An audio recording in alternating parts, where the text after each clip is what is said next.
Aloha, Penn Nation. What's up, guys? You are now tuned into yet another edition of BJPenn.com Radio, the fighter's voice. As always, I'm your host, Jay Kinch, and we are back yet again with another great episode. This is episode 75. We have an incredibly stacked list of guests from all across the globe for you folks. But before we get into tonight's lineup, you already know what's up. Your home for MMA news is BJPenn.com. We're your premier source for all things mixed martial arts. Our team is always hard at work to bring you guys the most reliable information, all the breaking news, tons of exclusive content, the viral videos, you name it, we've got it. BJPenn.com/MMA news. As you know, we've relaunched the site. I talked about it last week. Looks awesome. Make sure you check it out if you haven't already. We've added some new features, new content. We've improved the site navigation as well. And we've not only got BJPenn.com Radio, the fighter's voice, which you're listening to right now, but we've got BJPenn play-by-play radio featuring BJ himself, breaking down the fights as they unfold. Our newest project for all you Brazilian Jiu-Jitsu practitioners out there, BJJ with BJ. We're bringing you guys technique and instruction from the man himself, the prodigy BJ Penn. You guys can ask him to go over any technique, break it down, using the hashtag BJJ with BJ. And speaking of technique, we've partnered up with Evolve MMA. They've been putting out some awesome instructional content, really cool stuff with Shinya Aoki, other big names as well so far, much more to come. So make sure you guys check that out. All that and much more, everything you crave from the sport you love, BJPenn.com, the fighter's voice. We have got you covered, guys. So tonight's guest list. We kick things off with our good friend Duane Ludwig. Bang returns to the show to talk to us about the stalled negotiations between TJ Dillashaw and Demetrious Mighty Mouse Johnson for this super fight that we all have been clamoring for it to happen. I think if you don't want to see that fight, you're crazy. So we'll discuss that with him. We'll talk a bit about him preparing Curtis Blaydes for his upcoming bout against Alistair Overeem. And also some cool projects that Duane has coming up. A huge seminar in New York City. We'll discuss all that and much more. Always a great conversation with Duane Ludwig. Our second guest of the evening, UFC featherweight Artem Lobov. He's scheduled to face Bruce Leeroy, Alex Caceres at UFC 223 in Brooklyn. We'll be previewing the fight. We're going to get his thoughts on the matchup stylistically, break it down a bit. We're going to talk about the importance of this victory in regards to him being cut by the UFC. You know, if he thinks this is a do-or-die situation. We'll discuss his options outside of the Octagon. He's got a lot of offers. You're going to hear it coming up here in just a little bit. We'll also be discussing how happy he is to compete in front of the Irish and Russian communities in Brooklyn. He's very excited for that. And of course, we'll also talk about Conor McGregor. Third guest of the evening, UFC heavyweight prospect Justin Willis, 2-0 in the UFC right now, coming off of a huge KO. Big Pretty, great nickname for the guy, full of personality, can't say enough about him. He's got a fight coming up with Chase Sherman in Atlantic City. Unfortunately, we spoke to him prior to that fight being announced, so you will not hear anything about that fight. He couldn't really give us the details at the time that we had this conversation. But we did talk about the division. We talked about life at AKA.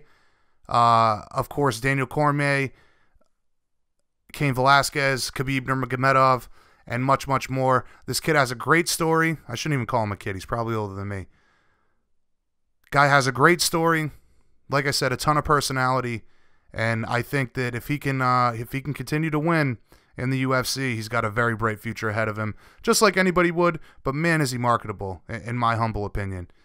So that's our third guest of the evening. The fourth guest. And our fourth guest this evening, a guy I'm very excited to speak with. I hope you guys enjoy this conversation as much as I did.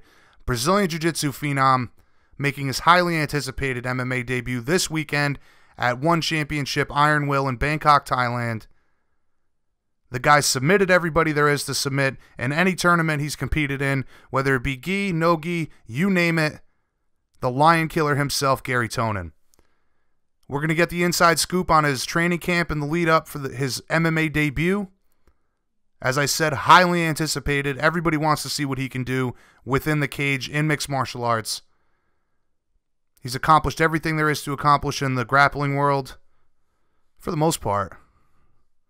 Fairly certain he's gotten. Anyway, great conversation with him. We discuss it all.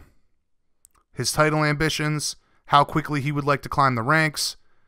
Is this a permanent stay for him? Will he still compete in Brazilian Jiu-Jitsu? We'll talk about the future of sport Jiu-Jitsu as well. Gi, no gi, tournament, submission only, all that stuff. I talked to him for about 45 minutes. I could have spoke with the guy for 3 hours if we had the time. Awesome conversation. I know you guys are going to enjoy it. So that's our fourth guest, Gary Tonon. And our fifth guest of the evening, one half of the headlining bout for One Iron Will, the current bantamweight champ with that promotion, training partner of Demetrious Mighty Mouse Johnson, the Flash himself, Bibiano Fernandes. He's going to be looking to defend this title against a highly ambitious guy who's already got 2 titles in the organization, looking to make it a third in Martin Nguyen. We're going to preview the fight, get Bibiano's thoughts on Martin's ambitions to become a 3-weight champ. Is that fair to the other contenders in the other divisions, holding up 3 divisions, 3 titles? We'll discuss the weight cut as well, what Bibiano himself has left to accomplish in MMA. He's already accomplished so much. Of course, we'll talk a bit about Demetrious Mighty Mouse Johnson, where he's at in his recovery. Did Bibiano get a chance to train with him for this fight? And a whole lot more. Great conversation with Bibiano as well. And our 6th guest of this Super Stack show, the other half of this title showdown going down this weekend at One Iron Will in Bangkok, Thailand. The man who intends on taking this 3rd strap for the record books, the Situation himself, Martin Nguyen. Now, he's on the verge of holding 3 titles simultaneously. As I just talked about, incredibly ambitious. I know I say that over and over again here, but that's quite frankly what it is. He'll also be previewing this fight with us, giving us his thoughts on Bibiano as an opponent. He'll clarify his intentions on defending all 3 of these titles, should he win on Saturday. Any concerns about the weight cut that people are having, he'll address that as well. And of course, we'll discuss his breakthrough into superstardom and everything that he brings to the table in that Asian market. Again, another awesome conversation with a guy that we should all keep our eye on. He truly has potential to be one of the biggest stars in this business. And our final guest of the evening, guest number 7 for episode 75, closing out tonight's show, Ultimate Fighter alumni, UFC welterweight, Dhiego Lima. We're going to be breaking down his upcoming bout against fellow MMA vet Yushin Okami in Glendale, Arizona on April 14th at UFC on Fox 29. We'll discuss what this opportunity means for his career. Big name, household name in Yushin Okami. Big opportunity for Dhiego Lima. You'll also hear about Diego's thoughts on the hard-fought and highly debatable loss, quite frankly, suffered by his brother Douglas against Rory McDonald. We'll discuss Diego's frustrations following the announcement that his last opponent, Jesse Taylor, failed his drug test with USADA. It seems to be water under the bridge for him at this point, but we'll chat about that a little bit. Of course, how he's matured as an athlete, what he expects next with the big win over Yushin Okami in Glendale, and much more. Like I said, it's a stacked show. BJPenn.com, we always bring you the best we can do, and this week, it's one hell of an episode. So I hope you guys enjoy it. This is BJPenn.com Radio, the fighter's voice. I'm your host, Jay Kinch. Kicking things off tonight, our boy, Duane Ludwig.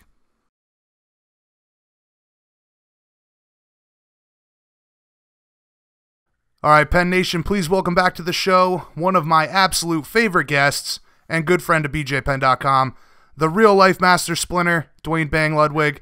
Duane, what's going on, man? How was life at the Academy today? Life is awesome, man. I just love teaching and sharing martial arts. I'm here now at the Academy and just loving life. You know, I enjoy what I do. That's for sure. How you doing, sir? How's BJPenn.com going? How's BJ doing? Man, BJ... He needs to come out here. I'll go to Hawaii. I know it, man. Like I think I've tried to exchange your guys' numbers before. I'll definitely do that for sure. But I have his number. I'll shoot him a text. Yeah, good. Yeah, no, things are all right over here, man. We've got some new projects going on. He's doing some cool stuff. He's trying to branch out and take fan questions on Brazilian Jiu-Jitsu technique and and do videos on that. Cool. So yeah, very cool stuff, man, for sure. Yeah, see, heck yeah, that's awesome because, you know, he knows too much not to teach, right? So for him just to, not share his knowledge would be a detriment to the human race, the martial arts for sure, right? So yeah, hopefully he's teaching and sharing and doing what he should be doing. Absolutely, man. Speaking of teaching, you know, obviously there's several things I wanted to discuss with you, but first, man, I see you've been a part of some really huge seminars lately, and even more to come. I know you've always done some stuff with Sensei Rutin, but I saw Jose Aldo, Chinzo Machida, Andy Sauer. You've been pretty busy teaching ninja skills, to say the least, man. Talk to us about these super seminars, who's putting them together, and how much fun are you having with that? You know, I always love teaching martial arts. I focus on, starting martial arts and my version of martial arts through my BMT umbrella. This is one of the times that I've chosen to step outside of the BMT umbrella and share some knowledge through another, I guess, avenue, hence the super seminars that's ran by Jonathan Ruiz and Sensei Ruiz from Striking 101 in New York. He is the one who's put this all together. He was the guy who, who's orchestrating the deal.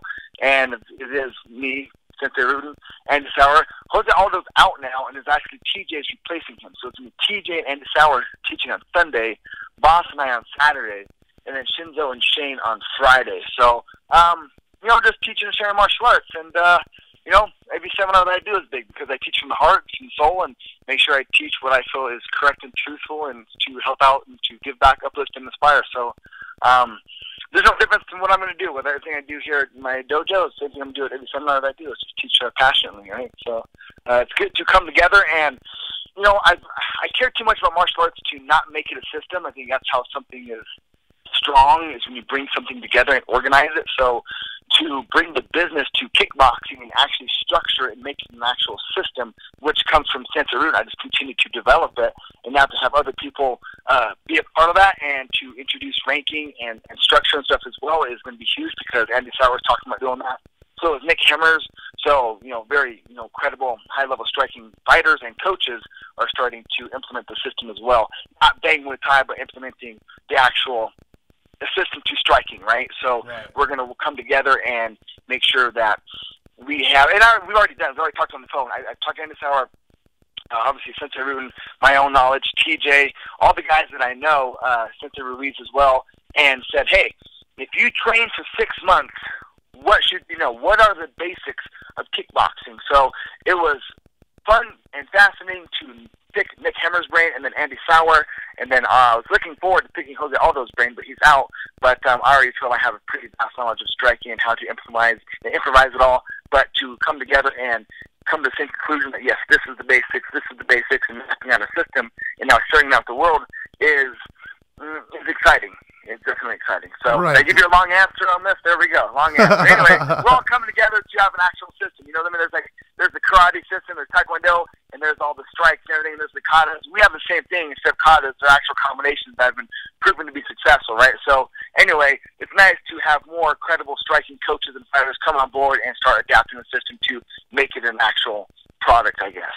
Absolutely, and I gotta say, man, I mean, I've seen pictures of your seminars with Boss at the Onnit Academy and all that stuff. I mean, the turnouts are huge, and I can only imagine with a couple more big names, you're really spreading your message of martial arts to a lot of people, and it's very, very cool stuff to see. But you mentioned Andy Sauer. That's got to be really cool to pick his brain and kind of take whatever valuable information from him that you can, right?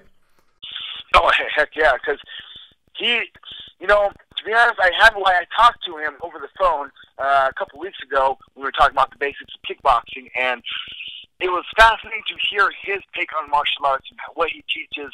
And when he takes a new student, because it wasn't, what's the best, most craziest combinations you do. It was, if you have a day one student, how should you teach them? If you could go back and redo things, what would you do? So those were the important questions.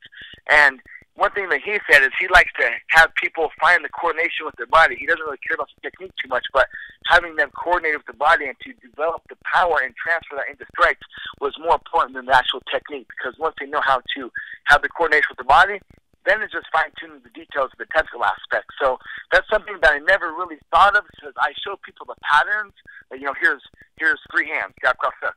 Get that down, and you memorizing the pattern, you'll eventually become coordinated with it. But he had a different approach, which I found, interesting. But yeah, I mean, it was nice. It was definitely, to literally pick the brain of a martial art master was cool. Right, that's just what I do. I'm the Google for martial arts. I'm organizing it all and finding out, knocking out exactly what works and how to train it safe and effectively.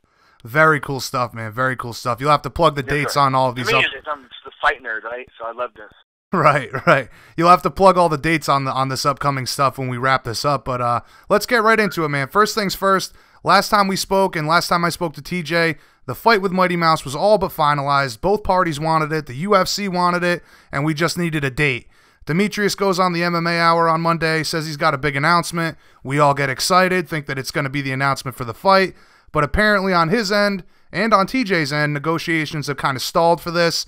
What's the holdup in your opinion? Holdup is probably dates and money, I'm assuming. I don't know, though, so I got to be careful what I say, right? I don't know. I really don't know what the holdup is because I'm not in on those meetings, and I don't really want to be, right? I focus my efforts on the actual martial art aspect and improving TJ and his martial arts in general, and peaking him and finding out, again, what actually works. But the business side, I try to, let them figure that out on their own. But of course, I'm a resource for information. But I don't know. Short answer. I really don't know. Yeah, no, fair enough. Maybe you can make up whatever you want, right? Money or dates. It's probably one of those two things. Yeah, fair enough. I know TJ's. Yeah. And I'd never want you to speculate on anything that you weren't privy to. So I totally understand that. But I want to be sure that the UFC hasn't lost interest in this. I think that considering how the company's been moving in the direction of super fights, they should be pushing for this one. Right, yeah. It's definitely a money fight, right? And that's what this sport has turned into quite a bit, is money. I mean, that's just life and civilization. So it was definitely a huge money fight. I see this one taking place. I don't know what the holdup is. I'll pay double for the Wi-Fi, for the pay-per-view to watch it, even though I'm going to be there, right? But I'll still pay double right. for it. So the wife can, buy it and record it and get home, watch it again.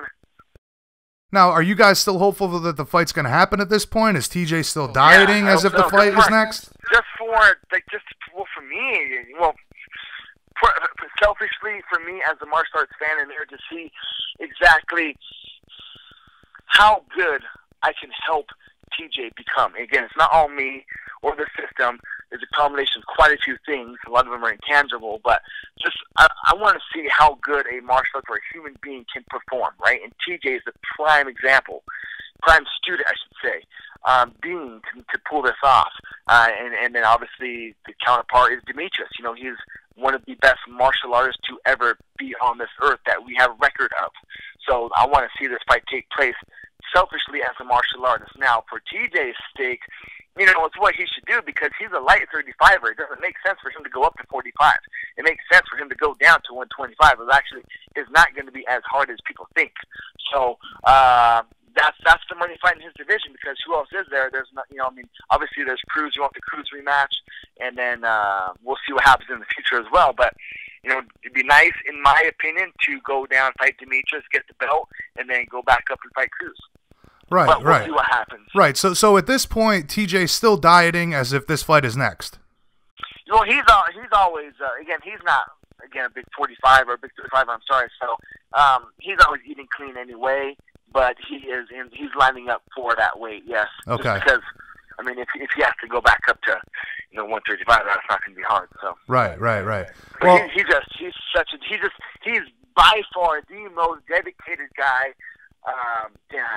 He's way more dedicated than I ever was. So when that guy does something, he does it all the way.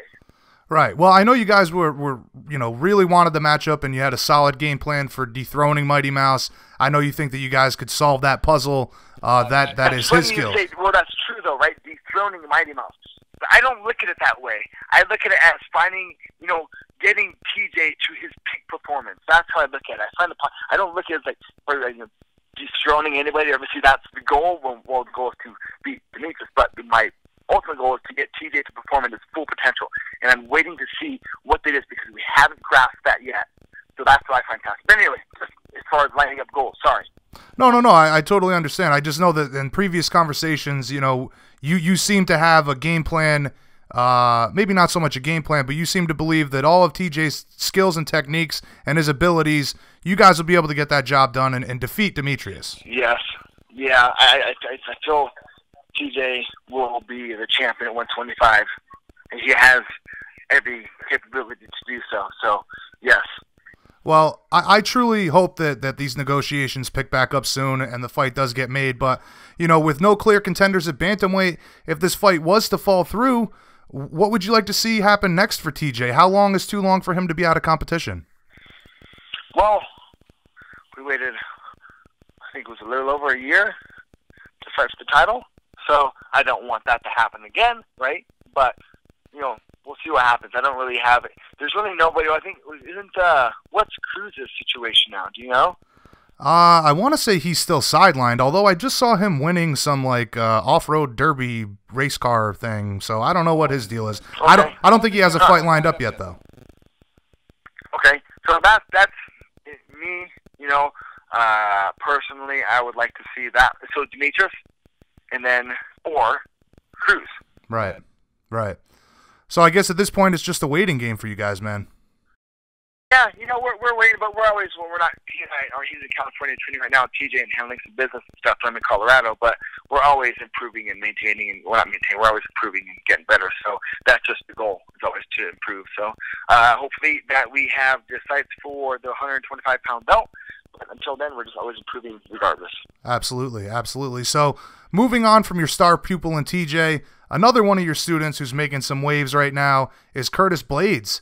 I know we've discussed him previously. Fun, huh? Yeah, man, hell yeah. I know we've discussed him briefly in previous conversations, but, you know, now that he's ranked number 5 in the world, you must be getting really excited about this kid's potential. I don't work with him as much as I work with TJ. His main coach is Vinny Lopez from Vital Strength and Fitness, I think it is, right. And he trains at high altitude as well. He comes to my morning classes a couple times a week. So he's not one of my religious pupils, I would say, but when he is in here, you know, he's like any top 10, top 5 world-class athlete. He just picks everything up right away, you know. And he's a good student, real humble guy.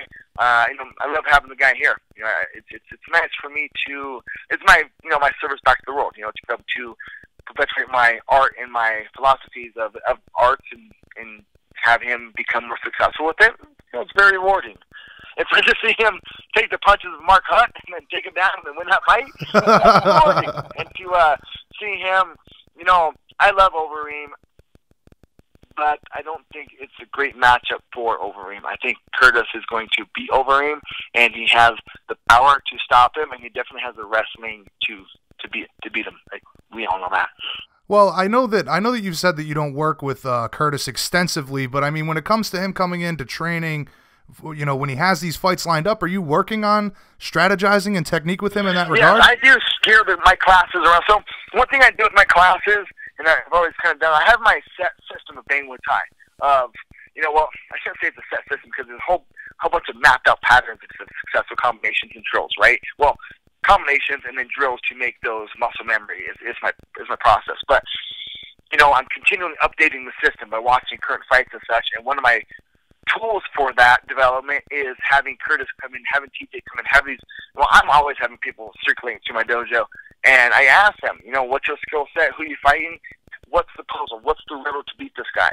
So, short story, I have my set curriculum of stuff, but I sprinkle in ways of the system how it can be successful for a certain fight or scenario. So, right. When he comes in, you know, what do you want to work on? You know, I think Hunt is good at this. Okay, Overeem's good at this. Let's make sure we do this and this. And, you know, this is some stuff in the system. Here's some new stuff that we're figuring out right now. And then, you know, always updating stuff to the system. So, and, you know, we actually have a good chunk of our system that's called the ream, to ream, like to cross ream, to hook ream. Ream is an actual audio command in our system. So it's kind of ironic and funny that Curtis is going to be fighting him, and he may do an actual ream on Overeem.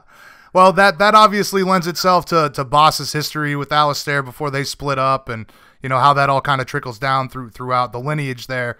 So that makes total sense to me. But interestingly enough, man, the last time I spoke to Curtis, obviously we talked about you. He speaks very highly of you, but he talked about how much I am awesome. Yeah, you sure are, man. he he talked about how much you guys work on the pull cross, and I'm like, dude, this is a technique that I've discussed countless times with Duane. Yeah. Tell me about his progression as a martial artist in the realm of striking. I mean, how much improvement are you seeing in him on a day-to-day?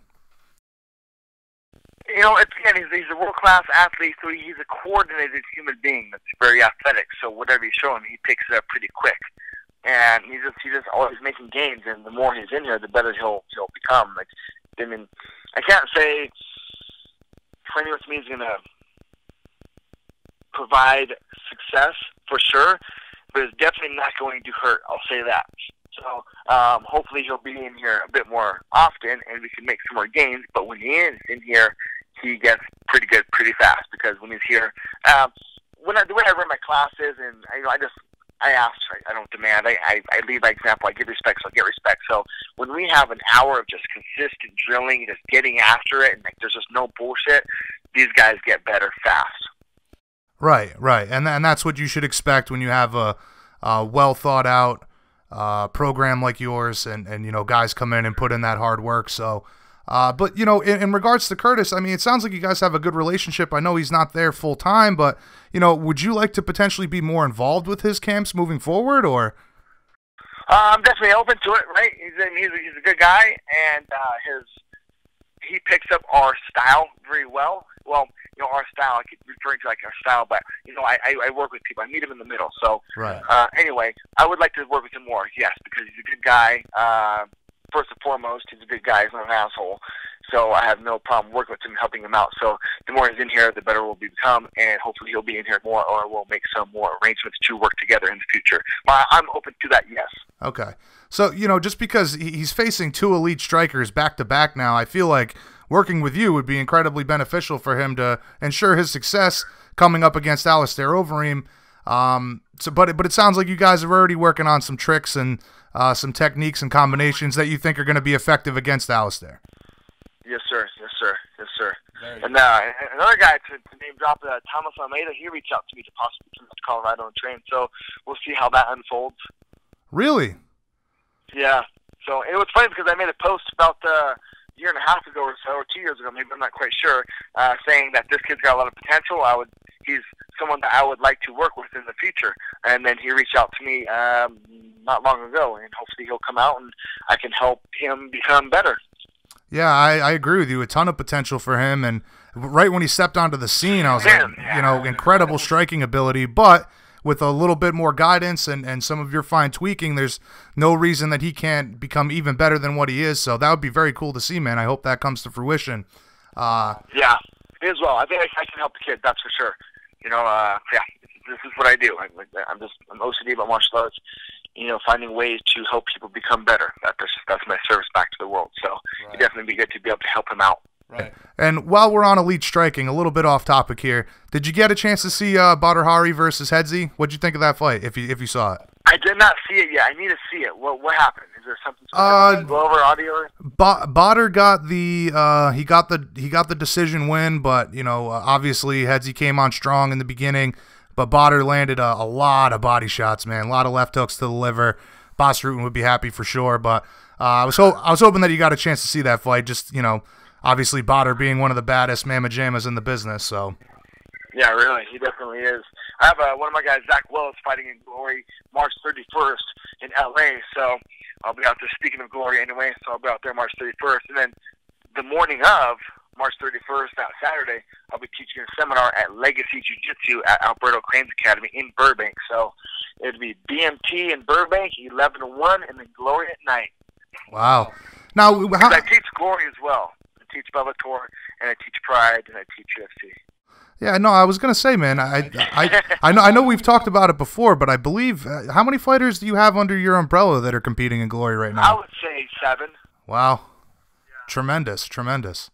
Yeah, well, the main guy obviously is TJ, but we have Sean Dante's another guy who's coming up who just turned pro. He's been kicking a lot of butt. Him and Sam Coots, our jiu-jitsu coach, our kids coach, they've been really developing a nice mastermind game plan to be successful in his style. So he's another guy to be looking out for. Oh, another guy too that we have who he's splitting half the camp here and going back and forth between here and Idaho is Matt Jones. Matt Jones is another guy you'll be seeing in the UFC this year for sure. And then Josh Wick. Have you heard of Josh Wick yet? No, name is not ringing a bell. Another guy who's not in the UFC but deserves to be. He's one of the main guys that we're having TJ test his skills against for a lot of his previous fights while he was here in Colorado. And Josh Wick is another guy who's going to be in the UFC. But going back to Bakari, I did not see his fight. Definitely a good guy, good fighter. Sorry, I always hijack you. My brain just takes off, but that's the creativity flow, right? No, absolutely, man. Creative. I'm like split brain. No, man. I've never given you crap about it. I enjoy our conversations always, but talking about all these the listeners can follow. Sorry, go ahead. Talking about all these up and coming guys, it sounds like you have some more people on the team that haven't arrived just yet, but once they do, they're going to be something very special. They have the potential is there. Yes, sir. The potential is there. Awesome.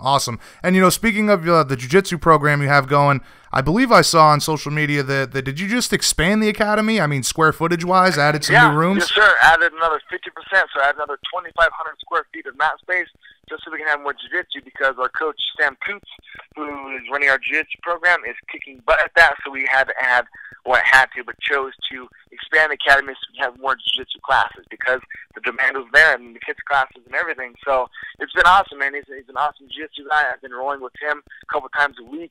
And then we're under Professor Eddie Abney, who's one of my affiliates also in Forest Hill, Maryland. And I'll be out there April 7th, actually, to do a seminar in Forest Hill, Maryland.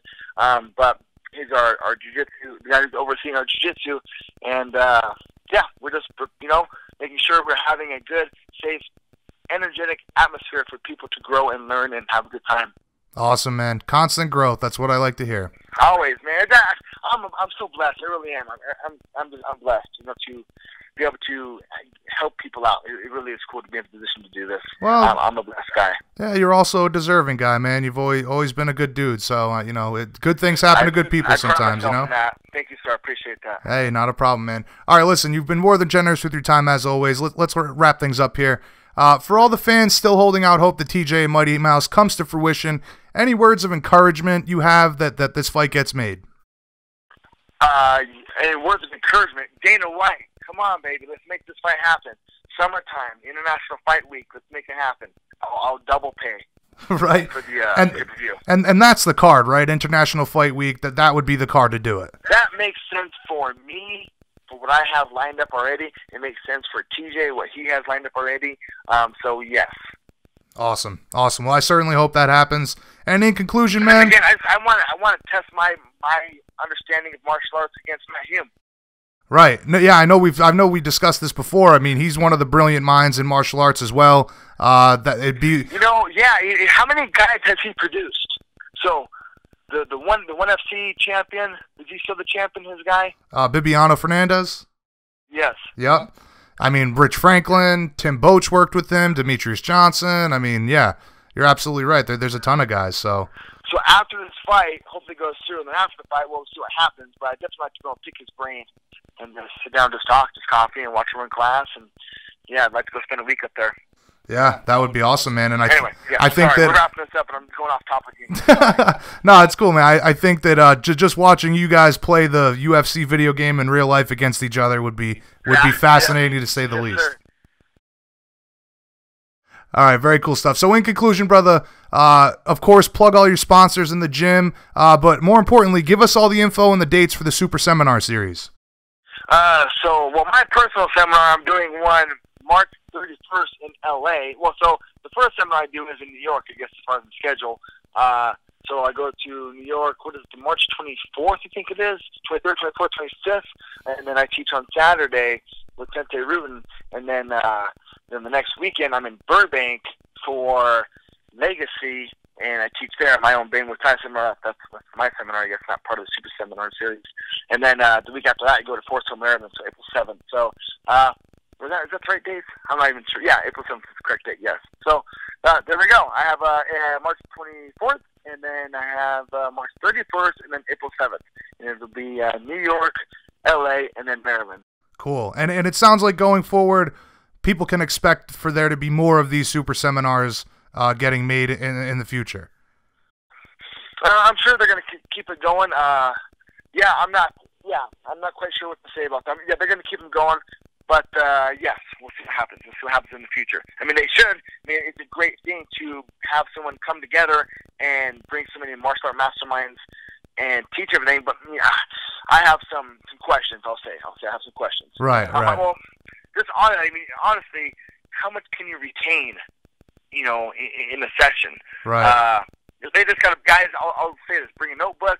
I'm not quite sure if you can record it or not. I'm going to say you can record mine if you like some certain pieces of it, not the entire thing.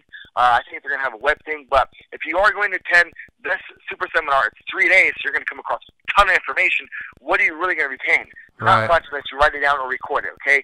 And then, my seminars are 2 hours, and look how fast I talk. And go things, my own seminars, make notes and videos and ask questions, and that's why I have the online academy in the affiliate business, so people have a resource to go back to the same information, and again, mapping it all out so you know exactly what it is and what you should be doing to get better and improve, and just tracking your goals regardless of what the subject is.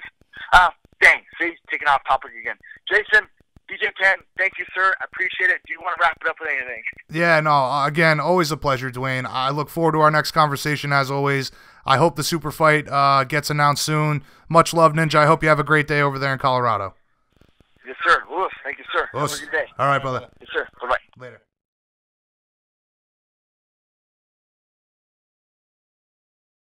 Hope you guys enjoyed the conversation with Duane. Always a pleasure to speak with him. And honestly, you can't say enough about the guy's passion for martial arts. We all sincerely hope that TJ Dillashaw versus Demetrious Mighty Mouse Johnson, that deal gets done. And I also hope that Duane gets the chance to work with Curtis Blaydes much more moving forward. A lot of potential with Curtis. Also, for anybody in the NYC area, during this super seminar that's going down, I believe this weekend, if there's still room available, go check it out. I highly doubt there is still room available, but great minds in martial arts, Duane being one of them. Go learn something. Onward we progress, though. Coming up next on BJPenn.com radio, the fighter's voice, a man who always puts it all on the line when he competes, the Russian hammer himself, UFC featherweight Artem Lobov.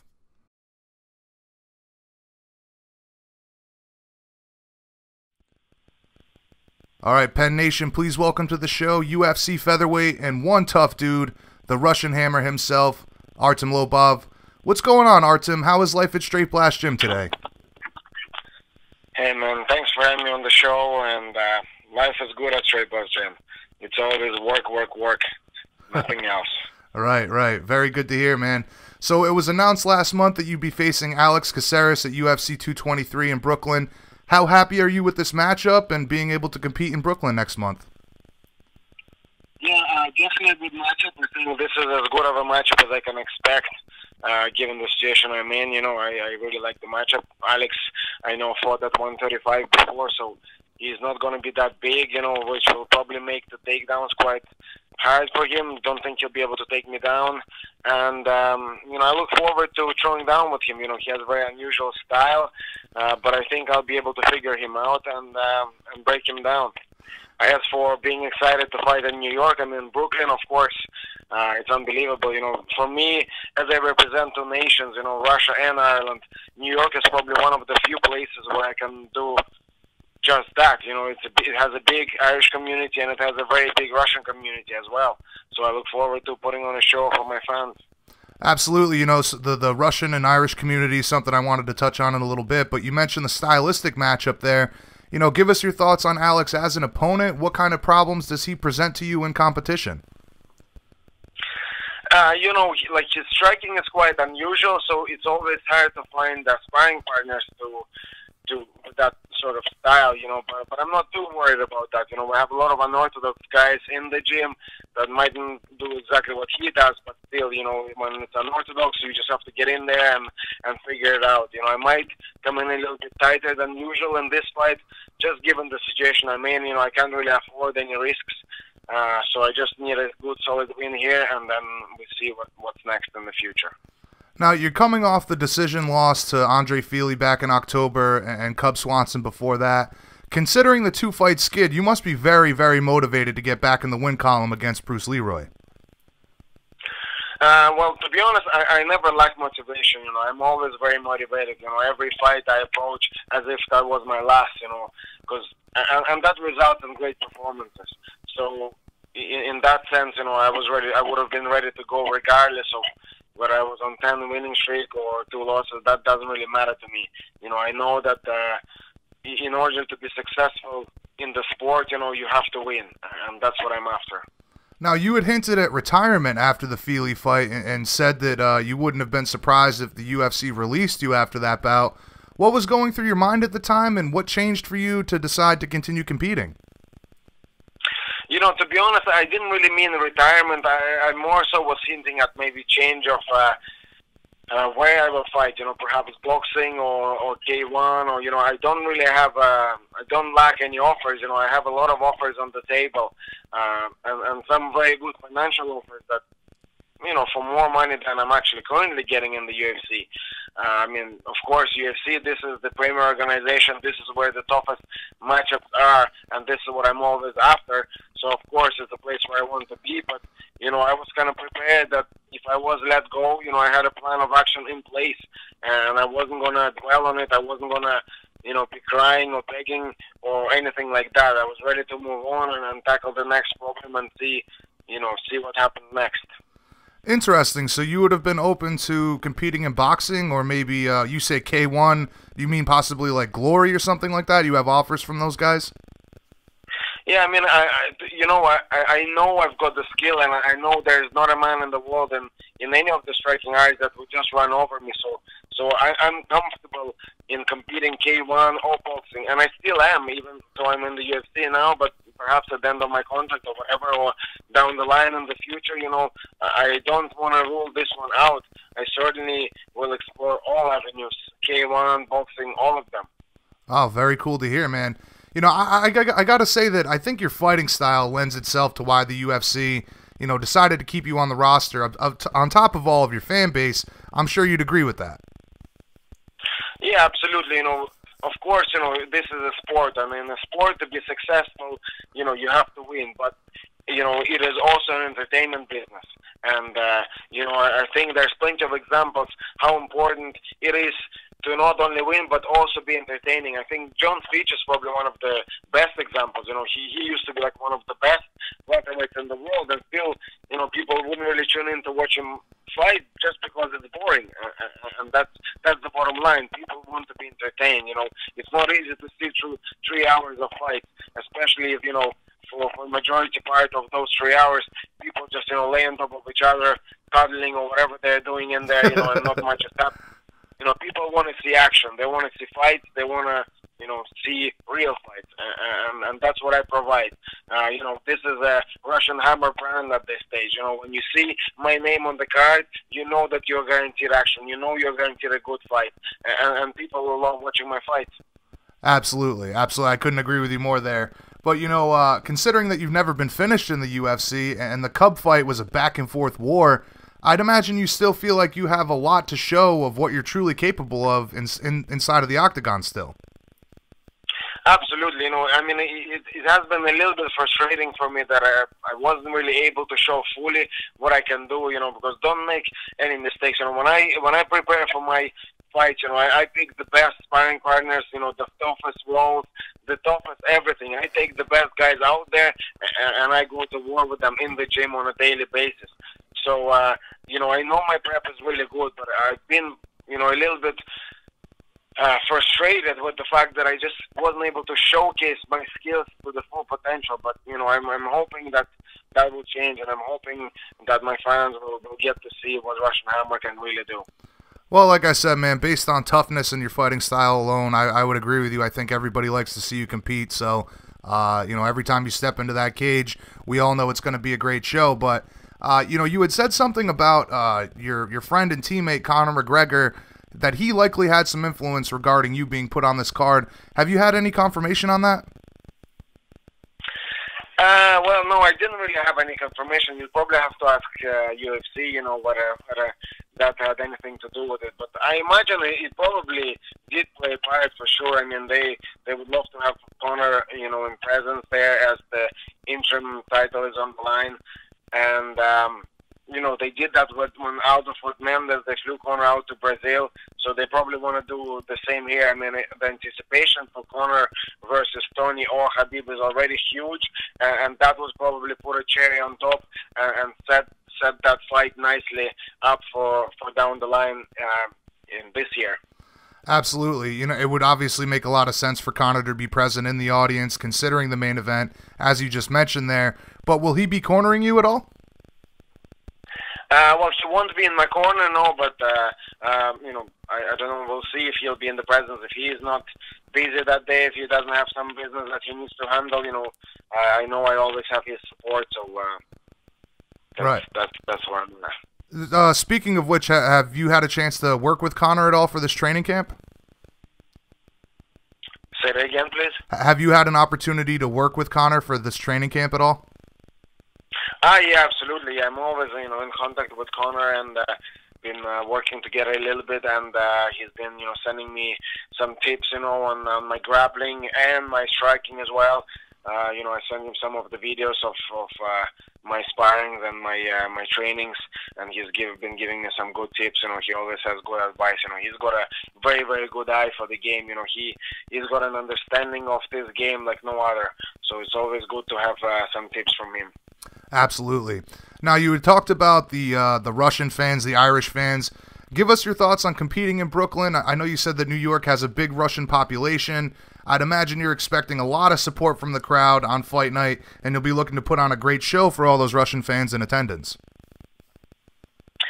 Oh, yeah, absolutely. I really look forward. I know there is a UFC in Dublin later on this year as well, and UFC Russia later on this year. But New York is the one and only place where I can fight in front of both of my nations, both of my fan bases in one place. So I really, really look forward to it. And as I believe, the arena is owned by a Russian billionaire as well.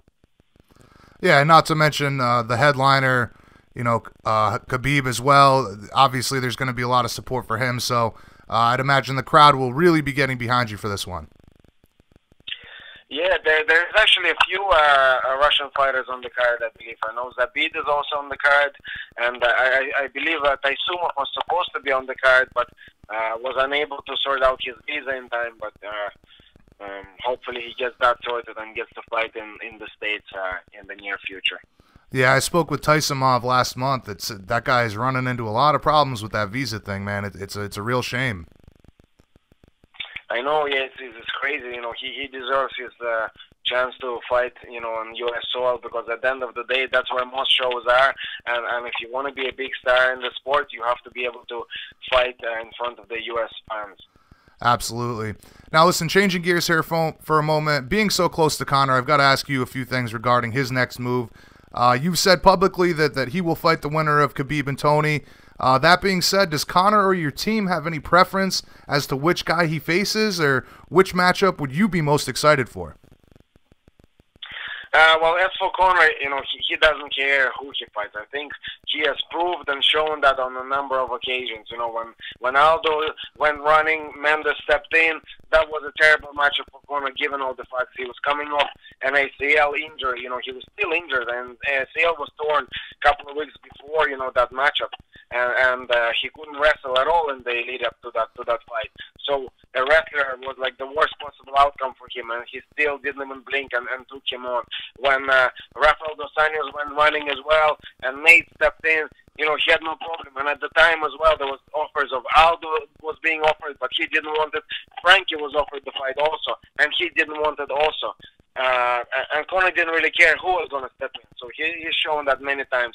And the same thing in this case, Khabib or Tony, doesn't really matter to him. As for the fans, I feel that the fans probably would prefer Khabib matchup.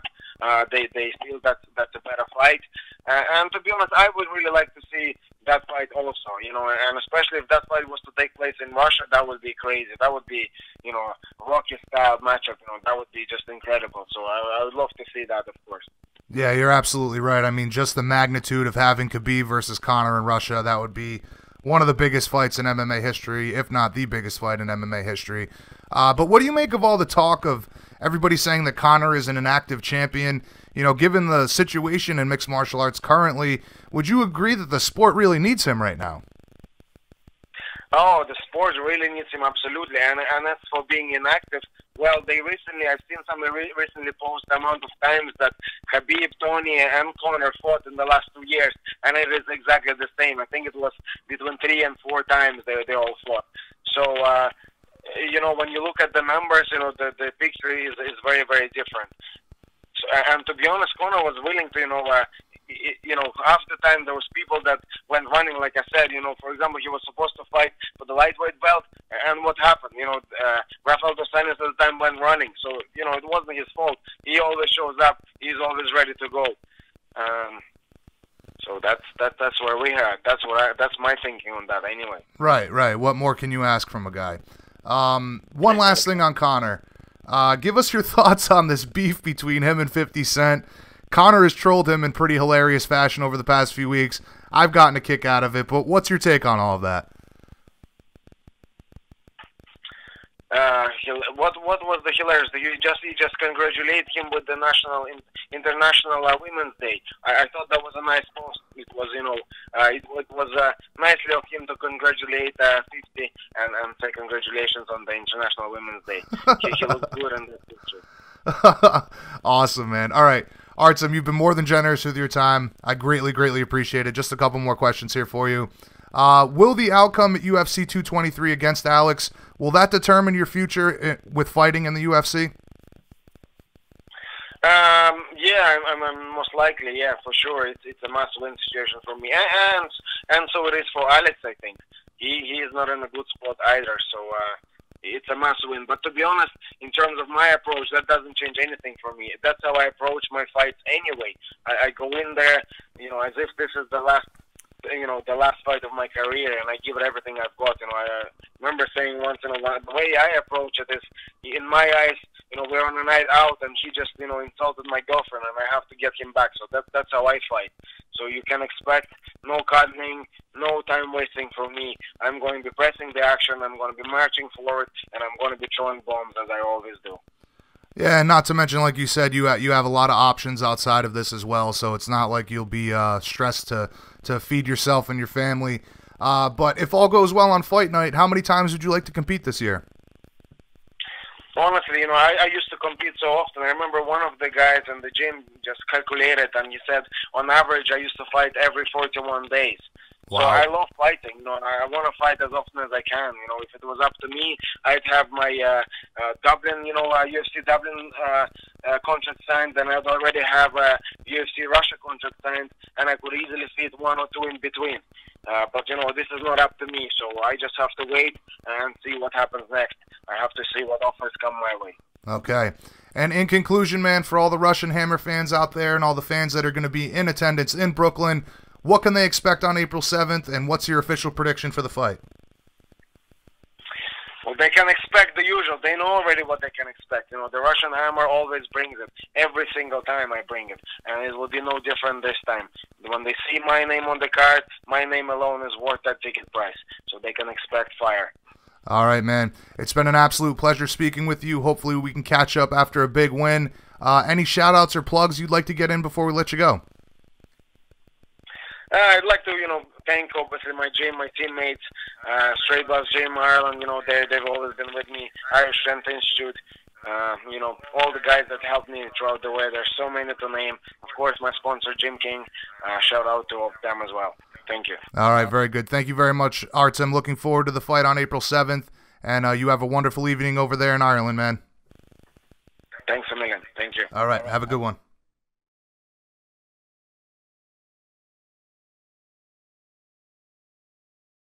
Hope you guys enjoyed that conversation. I know people have been critical of Artem for some of the opportunities he's been afforded, and, you know, people say it's because of Conor. While I think that may play a factor here, just speaking with the guy, seeing him fight, he's a pretty damn cool cat in my book. Clearly, he's got a ton of options regardless of how this fight plays out, and knowing how he fights, he still has a future in combat sports. However, let's keep it moving, guys. On to our next guest, 2-0 in the UFC, coming off a huge knockout win, a guy with a ton of personality, and motivation to match. Big Pretty Justin Willis. This is BJPenn.com Radio, the fighter's voice. I'm your host, Jay Kinch. Coming up next, Justin Willis.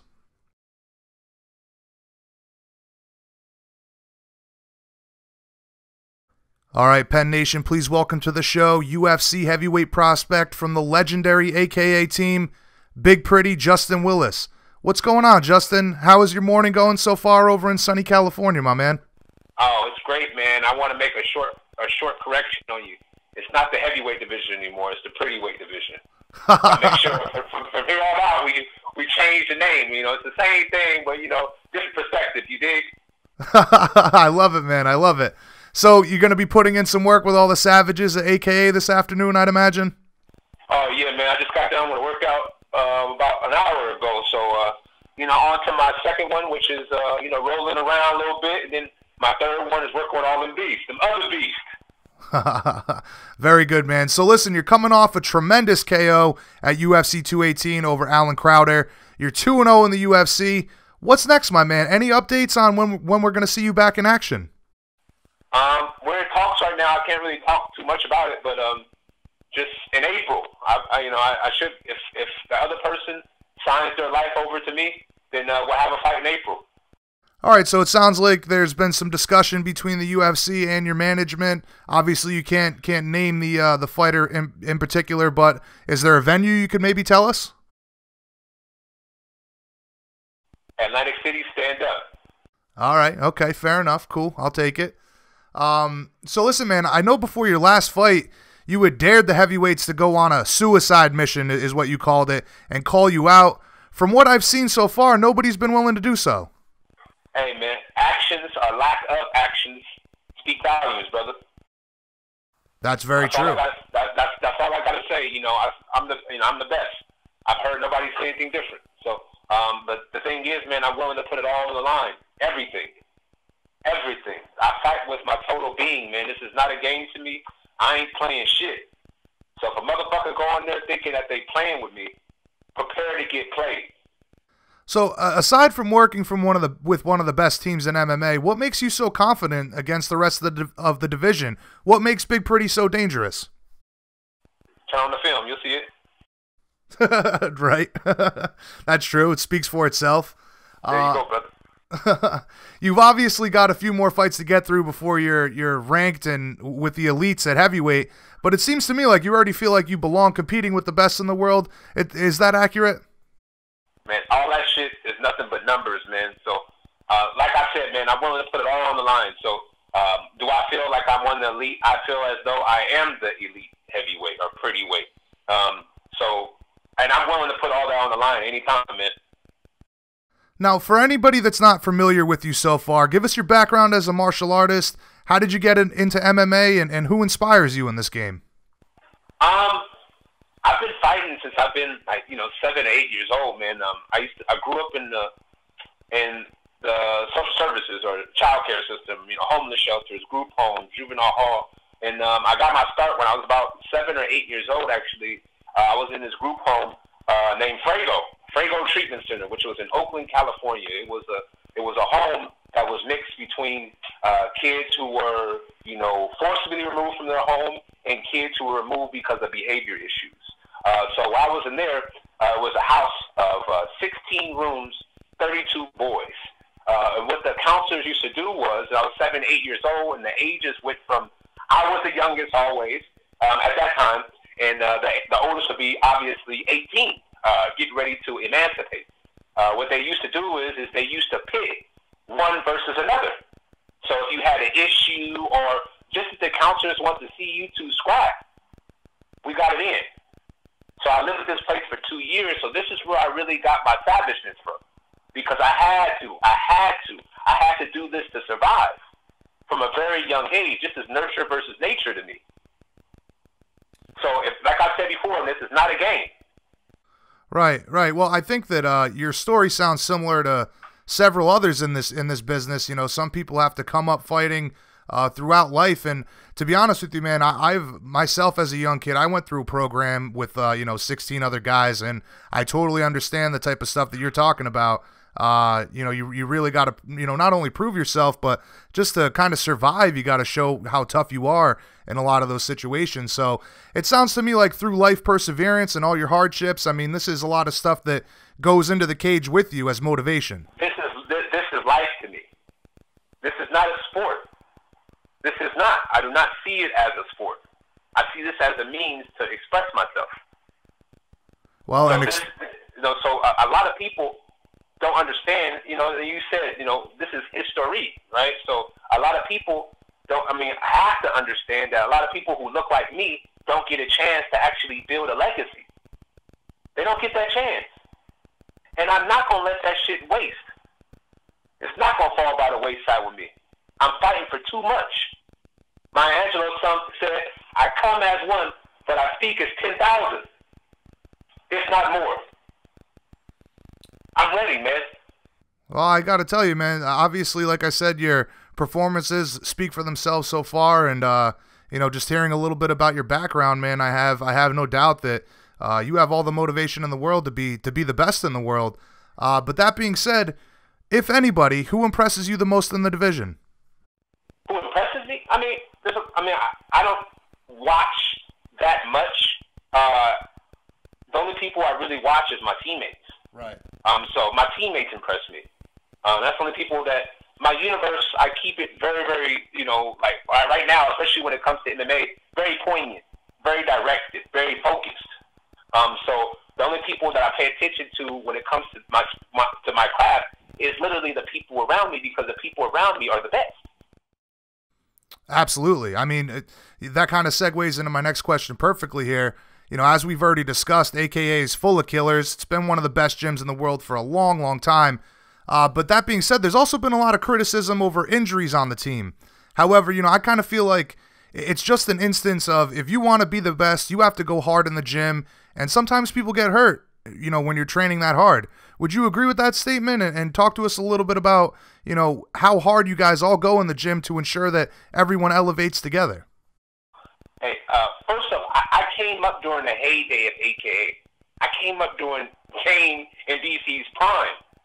I was a young kid that didn't know shit. All I was tough. All I was an empty piece of clay. So, I was built from that. So, it's a wonderful thing, man. But when it comes to these injury things, man, the accolades, they speak for themselves. Absolutely. So a lot of people, they can sit back and they can say whatever they want to say. It ain't shit but words. Do they have belts on their wall? Right. It's like everything is a simple perspective. No, you're a lot of people we're stuck in this one lane of perspective. And that lane, once you get in a crash, people they keep going in the lane. They keep getting in crashes. Once you switch the fucking lane and actually open up your mind. You're absolutely correct, man. I think that, first of all, a lot of the criticism towards AKA overall, this injury stuff, is a little unwarranted. Because like we're talking about, I mean, if you're going to, like you said, the heyday alone, just Kane and DC going hard in the gym every day, and look at their accomplishments. You want to be the best, you have to make those kind of sacrifices in the gym to get to where you want to be. So I agree with you 100% there. But, being in the gym every day, I got to ask, man, how is Khabib looking right now? What's your prediction for his fight with Tony next month? Hey, when you ask my teammates, we win 100% of the time in my mind, right? So, especially beforehand, right? So, Khabib is going to smash. Tony Ferguson's in trouble. Khabib's coming to fight. That I can guarantee. I'm sure Tony is too. But I feel as though this is just too much for him to bear. Yeah. I mean, I think that's going to be the reality. A very, very intriguing matchup. One of the biggest fights of the year for sure. And as we've seen with Khabib's talent, it's going to be a question of can anybody stop that? But it's going to be a very, very tough task for Tony on fight night for sure. Yes, sir. And real quick, man, how's Kane doing? Is he training on a regular basis? Everybody's so eager for his return, man.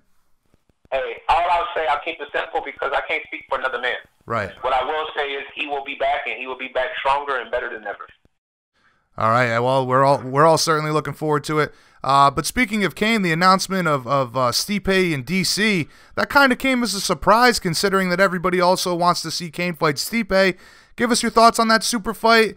How do you expect DC to do in there against Miocic? DC is going to whoop his ass. I feel as though Stipe is a great champion at this. You know, he has broken the record, so you cannot deny what he has done in the sport. But, you know, he's just born as a wallflower, you know what I mean? So it's one of those things where I feel as though DC is going to come in there and he's going to put pressure on him and break him down. You know, that I don't know if that the vanilla fighting style is going to be enough. Right, well, and, you know, considering all of DC's successes at heavyweight, that certainly lends itself to this fight. But, you know, talking about training with all of these guys and how you already feel you're ready for the elite, man, I mean, it sounds to me like this is just a matter of time of you getting the right fights, and then you'll be in the top of the division. You'll be in the talks for the title hunt, right? I mean, next time we talk, I'll probably be the champion. I hear you, my brother, and I love you. But you know, it sounds a whole bunch of hope. Hope. I don't hope for shit. Right. Hope is from a beggar. Right. I don't beg for nothing. So you know, the only thing I do is I put in the work and I go out there and I reap my rewards, man.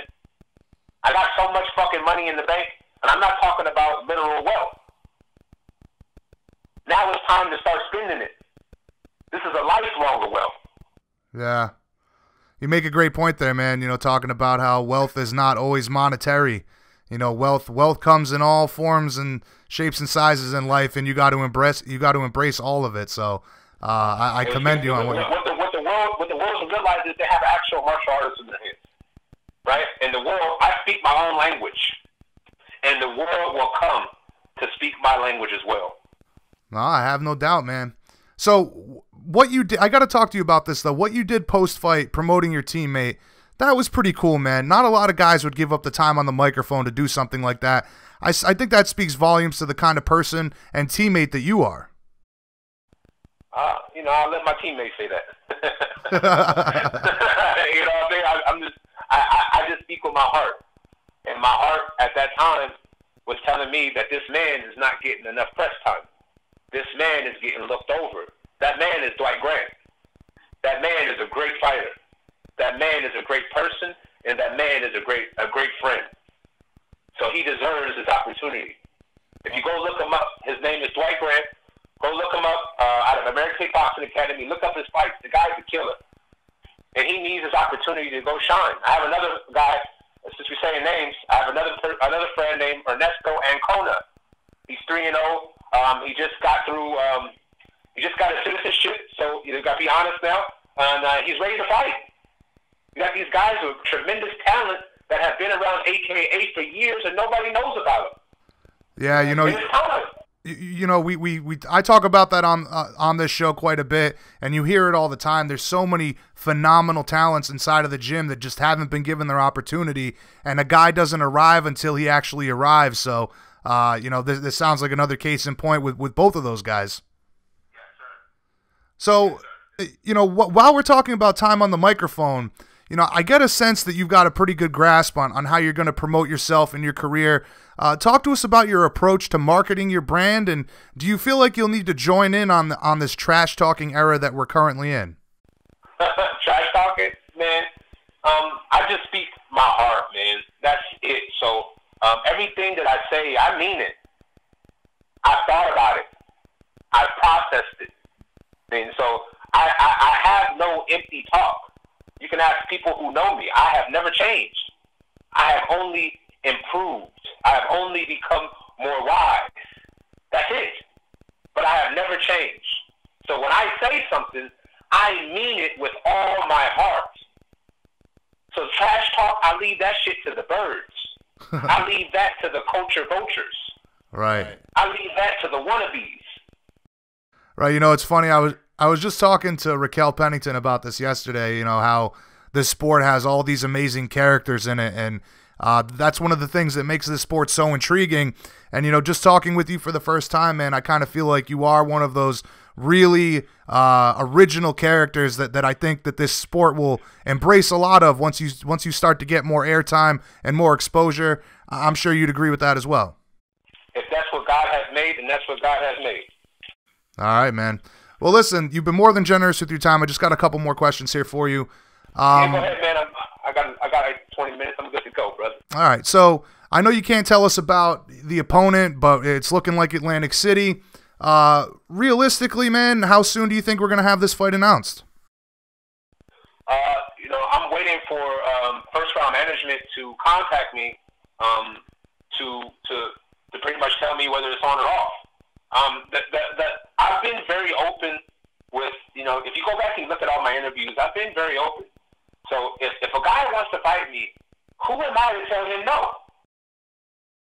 Right. No, I put in the work. Obviously, he has built up his courage, and obviously he is putting the work.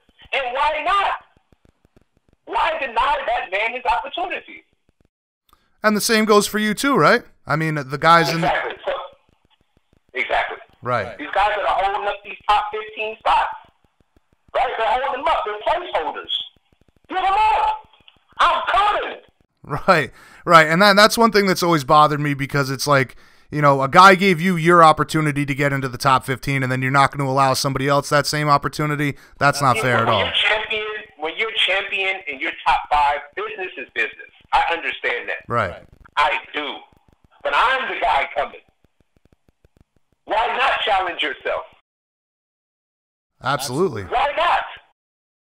Absolutely. I agree with you 100%, man. So that being said, though, how many times do you think you'd like to compete in 2018? I think the older I get and the higher I get, of course, and fights, it's business now, especially in the UFC, and now it's business. So eventually, I was saying 3 or 4 times a year, and this year coming up, my hope is 3 times.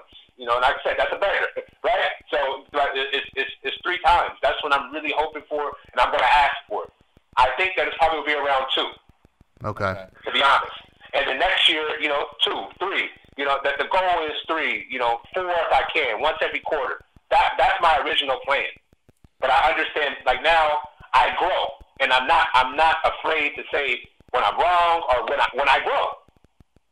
So I understand now this is just business, man. I understand it. Right. So I know you said that the next time we speak, you'll be champion by then, but realistically, man, I mean, how many fights do you think you need to break into that top 15? And do you think we could see you as maybe a title contender or champion early 2019 or mid 2019? Does that sound realistic to you? I would say mid 2019. I think that 3 fights. Either I'll be fighting for the championship, my 3rd fight, or that 3rd fight will be the #1 contender to the championship. Okay. Right? So that's my vision. Right, and not only a realistic vision, but definitely possible. Yeah, I gotta say, man, just talking with you for the first time, I think you've got a great story. You got a ton of potential. Obviously, the skills speak for themselves, but I think all the exposure that you can get, man, I think that the sport is really going to get behind you. So I think the future is bright for you, my friend. What it used to be, I want to go on words, right? Just to talk, right? The word potential, right? The word potential. Potential is one of those things that's unnoticed, right? It's one of those things that the individual who has it usually doesn't notice what they have. Right. I know what the fuck I have. Right. And that makes all of your opportunities that much more special when you realize what you can accomplish in this sport. So, yes, sir. Man, like I said, man, I think the future is very bright for you, man. I appreciate it, sir. In conclusion, tell all the fans out there what they can expect when you finally step back into the cage, and why everybody needs to keep their eyes on you going forward and recognize that you are the future of this division.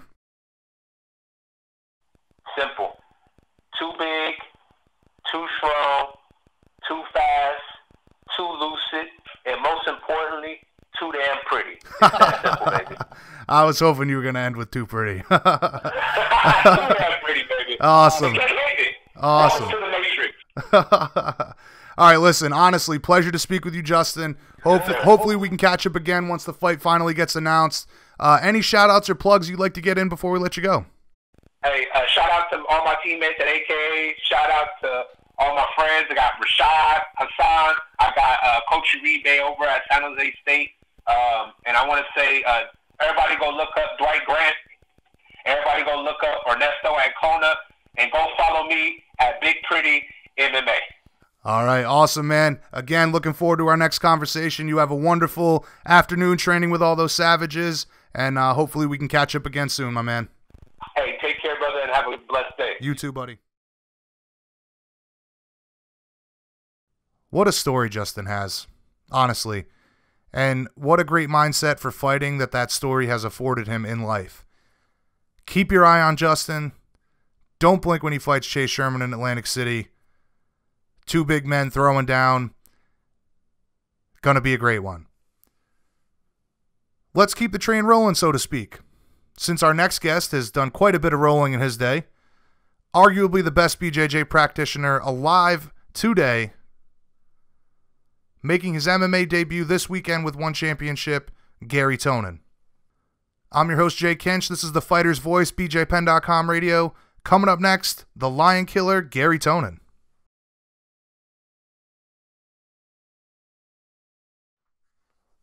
All right, Penn Nation, please welcome to the show one of the greatest submission artists alive today from the Danaher Death Squad, a man who will be making his highly anticipated MMA debut March 24th with one championship, the Lion Killer himself, Gary Tonon.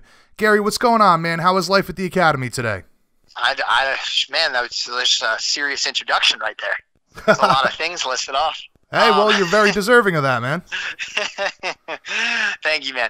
Everything's going good, man. Just finished up teaching classes at my school, Brunswick Brazilian Jiu-Jitsu.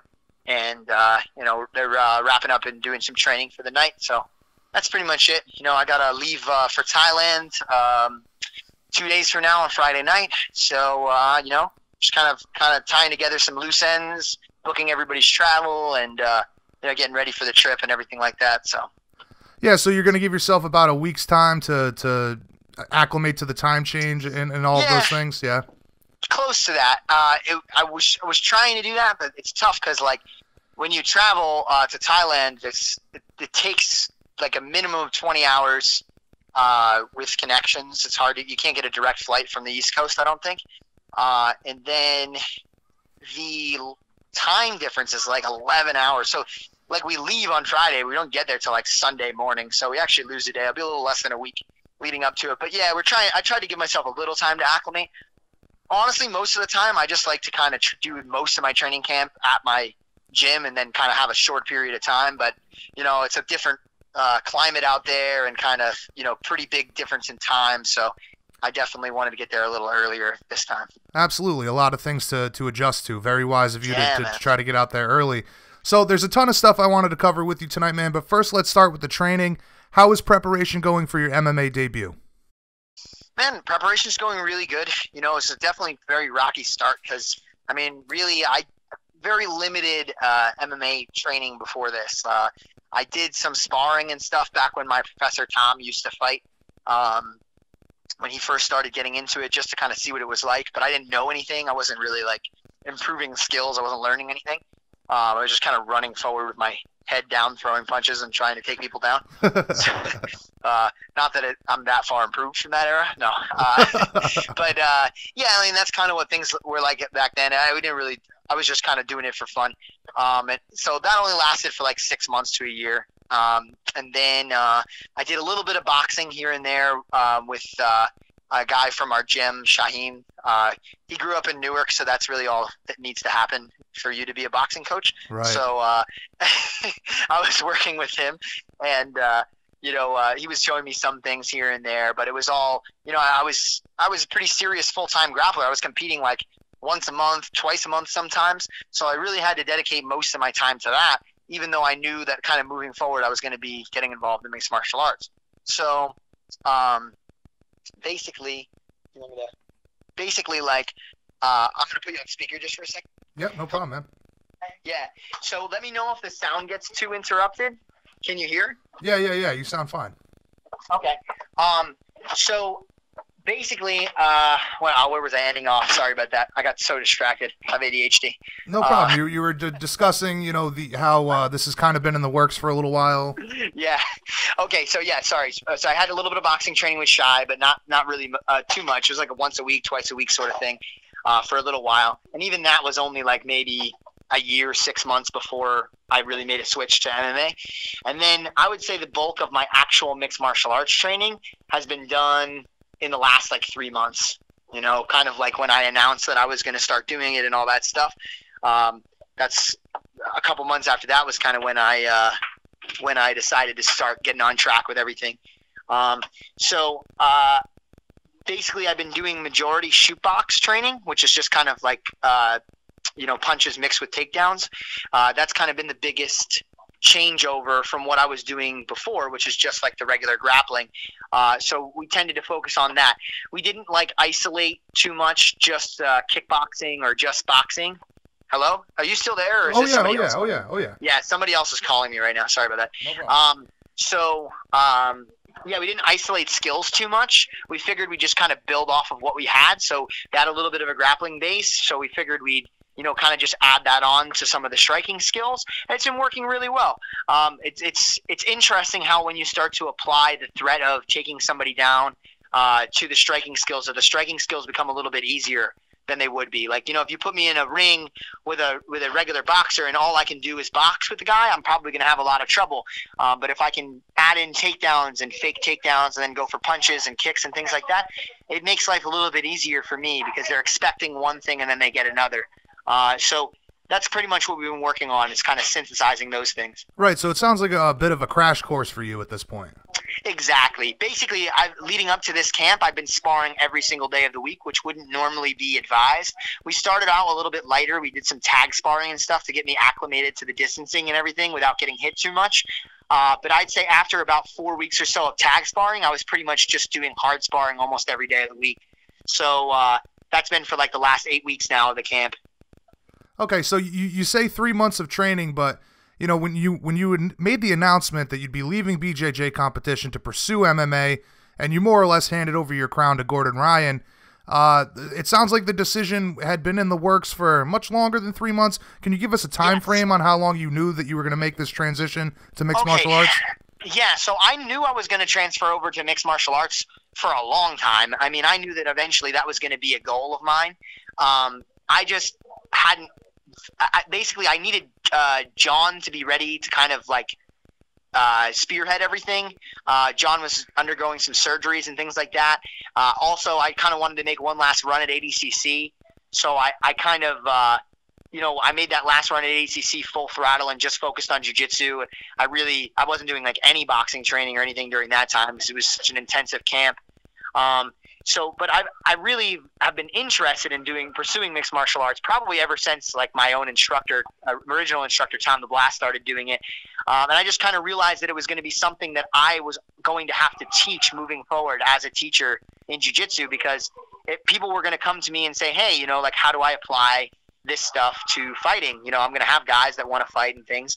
And I felt like I'd be doing myself and those future students a disservice by not like actively getting engaged in, mixed martial arts. Right. So I decided to kind of do it back then. But like in terms of when to actually start the focus of training, that took a little bit longer because a lot of things needed to fall into place, before that sort of happened. But ultimately I would say like things started to zero in more after ADCC, but it still wasn't quite a bit of a while after that I just 100% focused on MMA.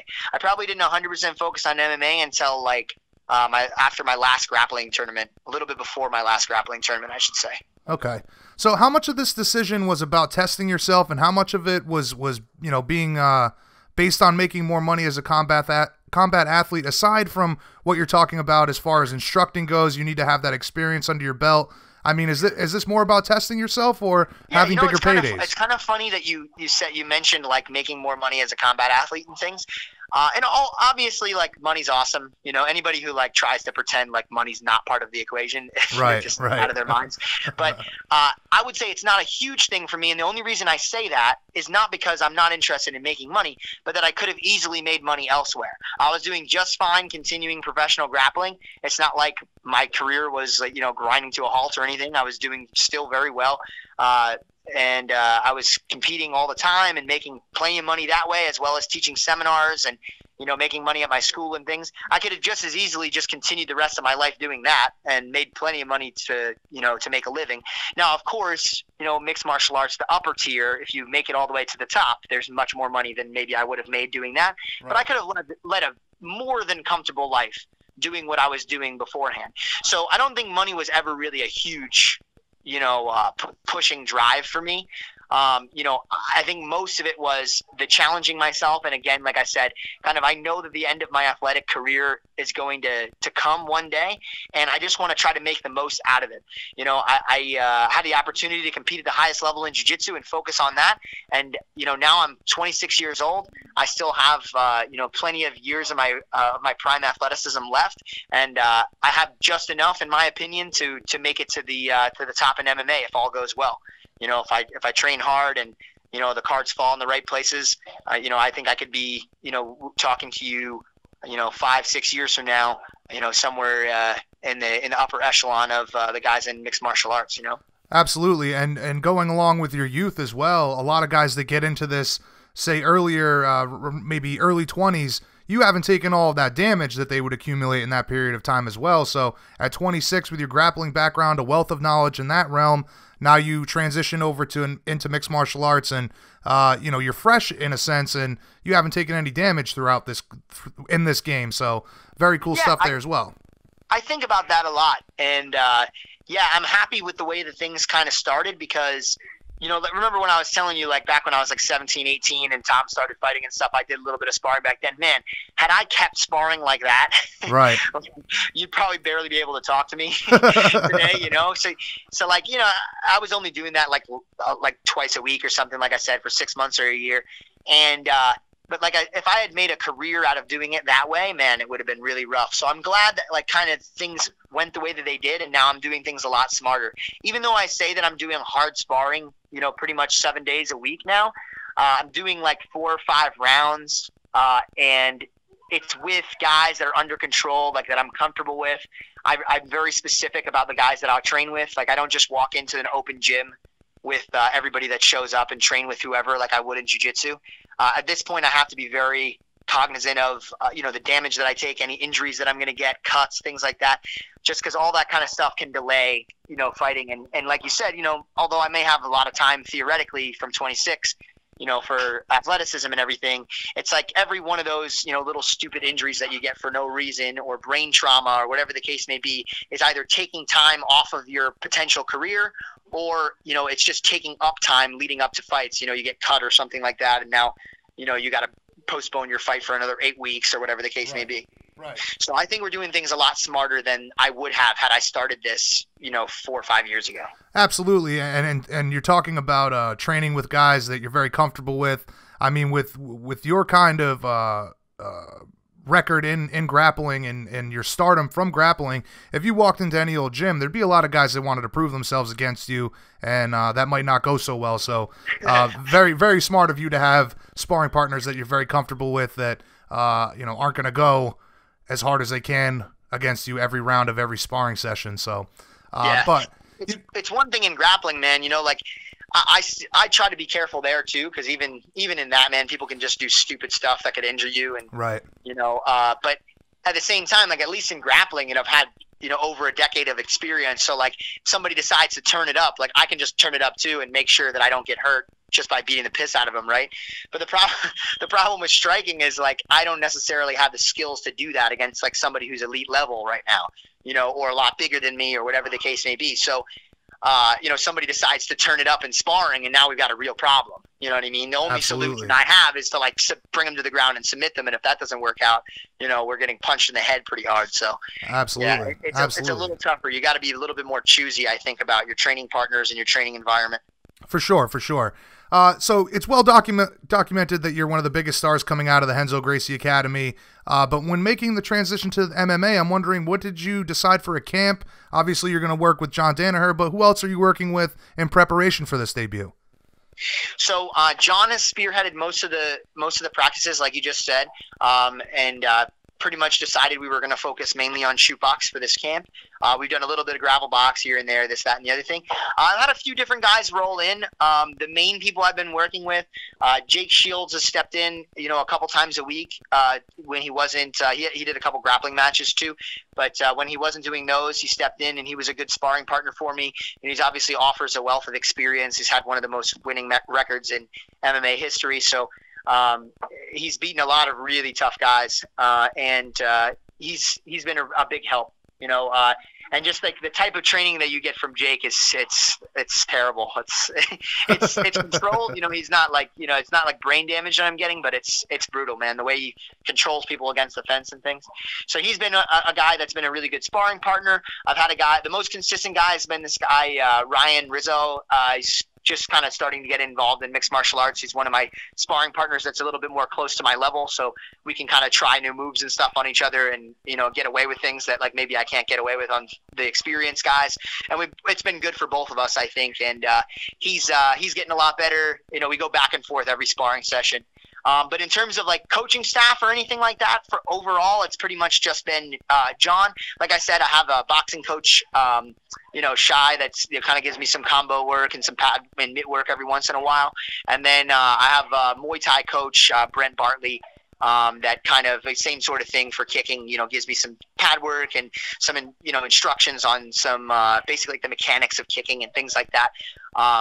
So I do kind of a little bit of isolated work with those guys as well. But overall, that's pretty much it. Who will be in my corner so far it's definitely John, and my previous instructor, Tom the Blast, will also be there as well. Okay. I found it really good to have him there, just, for many reasons. But I've seen him corner many, many people, and he kind of brings this element of like, if you quit, I'm gonna fucking kill you. that I really kind of wanted to bring to this fight. So he'll be there. I'm not 100% sure who the third guy I'm gonna have in my corner is. It might be this guy Azam that I've been working with, with my striking and stuff like that. He's been really good for that. So I may have him in there as a striking coach for my third corner. I'm not 100% sure, but that's pretty much kind of been the general look at things. Gary St. Ledger, a really good tough judo guy, has been sparring with me a little bit here and there too. I'm trying to think. I probably missed some people, but that's of course. Well, mentioning Jake Shields, I mean, what a better guy to have come in and work with you for your MMA debut. Submission guy, great grappling, kind of relies heavily on that. He can show you a lot of tricks of the trade to impose your will and your strengths in the game. So very wise decision to have Jake come in and work with you. Very cool stuff, man. But you're going to be co-headlining One Iron Will in Bangkok, Thailand, as you talked about, later this month, facing Richard Corminal, I believe is how you pronounce his name. What can you tell us about? I've been saying Corminal. I have no idea. Corminal, yeah, whatever. Same thing, right? What can you tell us about your opponent, if anything? Yeah, all right. So I'll do my best without like exposing too much about like what our game plan is, this, that, and the other thing. But so I haven't done like intensive research of like him as a human being. I usually try not to do that. I haven't really particularly heard of him, but I looked up, some of his fights and everything. He's 4-3, I believe. I believe they listed that all of his wins were by knockout. I think some of them may have been by TKO based on what I saw, but I could be wrong. I'm not a judge, but he definitely has some genuine power. I see him throw a lot of really hard overhand rights, decent left hook. It doesn't really seem as though he's classically trained in one specific discipline. Like, it doesn't look like I'm going up against a guy who's been training Muay Thai for the last 10 years or boxing for the last 10 years or something like that. It just kind of seems like he has an amalgamation of a bunch of different skills.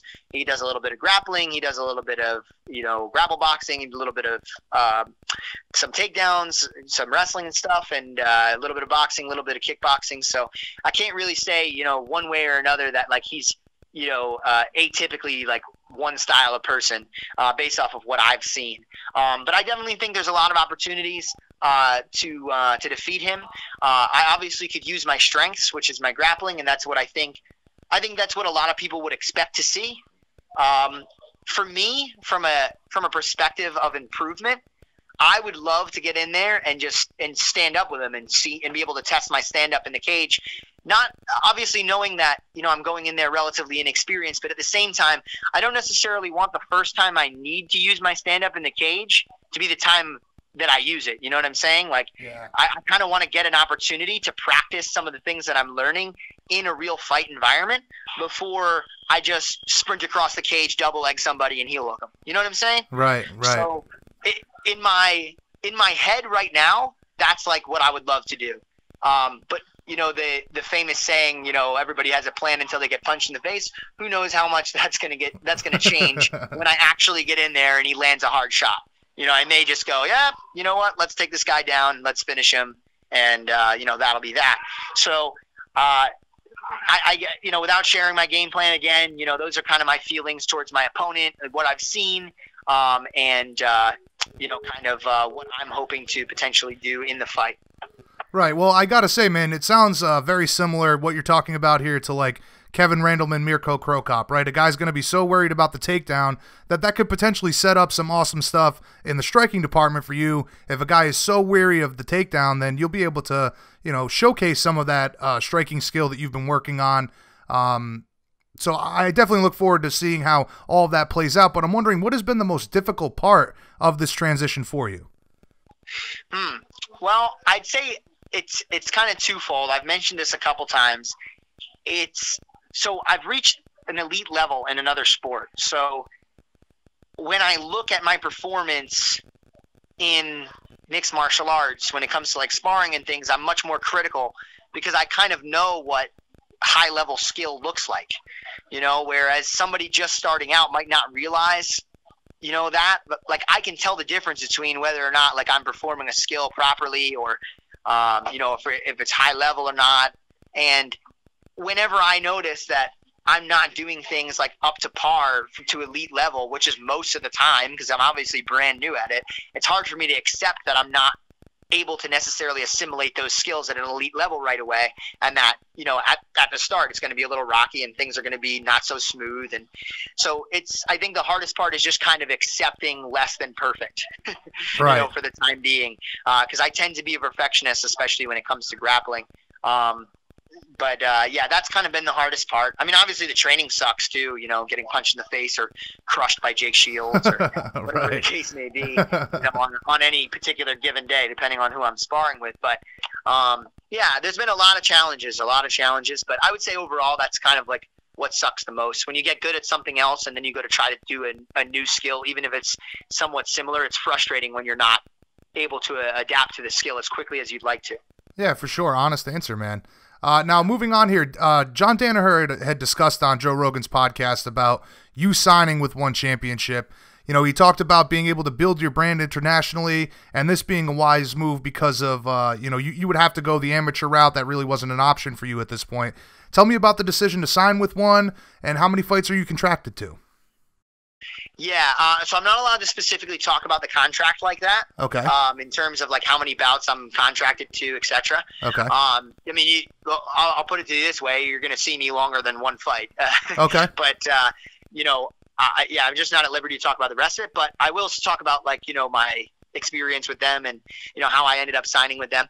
So they initially put some feelers out to try to talk to me and get me down there to potentially start talks to getting a grappling match sorted out with Shinya Aoki. Right. And when they did that, I was open to it. They threw a seminar for me and stuff. And the guy Chatri, who works, I think he created the organization, I think, and he also runs Evolve MMA. Seems to me like he's the kind of guy that's all about kind of personal relationships. So he like wanted to get dinner and talk about potentially doing this grappling match. And then, of course, we also chatted a little bit about, my interests in doing MMA in the future since he had the whole One Championship thing going on. And I think the relationship just kind of started from there. He seemed like a really, trustworthy guy. And he had needs and wants that for his organization, of course, but it also seemed as though like he cares about my future as well. And it just felt really comfortable, man. Like I know a lot of other guys that work for a lot of different promotions, whether it's like semi-pro stuff. When I say semi-pro, I just refer to like stuff that's not Bellator or like, UFC. Right. And there's a lot of guys that do those shows, or they do Bellator, or they do UFC, and nobody ever seems particularly pleased with their management or their contracts or anything like that. I'd never really heard any great things from anybody like, oh yeah, I love working with so-and-so. So I didn't have a close working relationship with anybody from UFC, Bellator, or any of these other circuit organizations necessarily. I could have used my connections to get in there, but they just made me feel really comfortable, man. And, it felt like they were looking out for me. I felt like they were looking out for all the rest of their fighters. And, I'm just looking, like we kind of said, I'm kind of looking to make this a long-term, thing where I'm not just kind of trying to take a couple fights and then get out of there. So I'd like to make a real career for myself and try to do the best that I possibly can. And I think this is going to be the best lead-in to my career possible. I think I'm going to get more fights more frequently with them than I would in any of these other circuit organizations, because I think I'd have a lot of guys pulling out at the last minute. And I see that happening to a lot of guys that are tough grapplers that start getting into mixed martial arts or if they're in any other discipline, a tough Muay Thai guy, tough boxer. Guys don't want to fight some guy who's had 10 years of experience in some other area as a professional. So right. Well, you see that way. Yeah, you see a lot of guys that are good at everything but not particularly great at anything. So you having that background coming into this, I totally agree with you. A lot of people would be maybe pulling out of fights last minute on you, and you sure as hell don't want that. So yeah, I remember years ago talking to Ryan Hall before he had gotten into the UFC and stuff, and him saying like how difficult it was for him to actually have a fight happen. Not like they'd sign fights and stuff like that, but then 6 months down the line he wouldn't have had a fight, because people were pulling out left and right or missing weight or whatever the case may be. So yeah, it difficult feels like they're stuff. a little bit more professional. That's another thing, is they don't have weight cutting in this organization, so you don't really have to worry about that as much. I think it's a little tougher for guys to miss weight because there's no like dehydration or anything like that. Everybody fights pretty close to their walk around weight. Yeah, they're doing some very revolutionary stuff with that. But, you're talking about your comfortability with the promotion. But from a promoter's point of view, I think they'll either wisely decide to build you up slowly or push you into bigger and bigger fights too quickly. This is kind of the way you see things go with all the other promotion. What's your take on the pace in which you hope to climb the ranks of mixed martial arts? It's a good question. It really depends on what I start to see in my sparring progression as I continue my training. If I'm able to adapt quickly and I'm able to build skills that are necessary to be tougher opponents, I don't have any problem, moving into tougher opponents quickly. Okay. One of the things about mixed martial arts that's a little tough is your record makes a little bit more of a difference than it does in jiu-jitsu. You could lose, 3, 4, 5 jiu-jitsu matches in a row, and it's not really as big of a deal. You could just go right back in and compete against somebody else, and you're probably going to get paid pretty similarly. You still can get brought on to some really tough shows as long as you've already established a name for yourself. That kind of stuff happens in mixed martial arts, and people just tend to kind of throw you away after a while. You get enough of a losing streak built in order to get back to where you were. You kind of have to win 3, 4, 5 fights in a row. So I'm a little worried about that from that perspective. Yeah. But at the same time, it's like I said, I'm running on short time in terms of the amount of athleticism I have left in terms of my athletic peak. So I think I'm going to move as fast as I can given my progress. We'll see what their plans are for me, and we'll see if that kind of synthesizes with what I'm thinking of. But yeah, I'm happy to. As long as I'm not making really stupid fight decisions. Like for instance, my first fight going against, there was an organization, I'm not going to say, they name names, but there was an organization I was talking to that wanted my first fight to be against a dude who had like 60 fights or something like that. And it's just Jesus. like, man, like, I can't do that. No, not at all. That I might not have been able to beat the guy with grappling, but it's just a dumb decision, right? Like, so as long as I avoid doing things like that, I think I'm gonna be okay. Yeah, I would agree with you. Now, in regards to your aspirations and goals in mixed martial arts, I'd imagine you want to become a champion. Absolutely, man. Yeah, the first the first thing we'll focus on is, getting a belt in their organization. That'll be my main goal for the time being. I'm going to be focused on becoming the best that one championship has to offer. The funny thing is I believe the guy that holds the title for my weight division will be fighting the same night as the headliner. And he also holds, I think, the weight division underneath me. Yep. And I think he's trying to get the belt underneath that, which Right. is like 45. I don't know how the hell he's going to drop that kind of weight if he would. That's crazy to me. It's funny. I'm actually speaking to him at 10 p.m. I've got a lot of questions to ask him about that myself. Yeah. Do you know if he started at lightweight or did he start in the division below me? I want to say he started at featherweight, moved up to lightweight, took that belt, and now he wants to drop down to 135 and take that belt too. That makes a little bit more sense. That I can see. If he's the kind of guy that walks around usually closer to 55, and then he jumped up to 70, and then he went below to 45, that kind of makes more sense. Right. Yeah.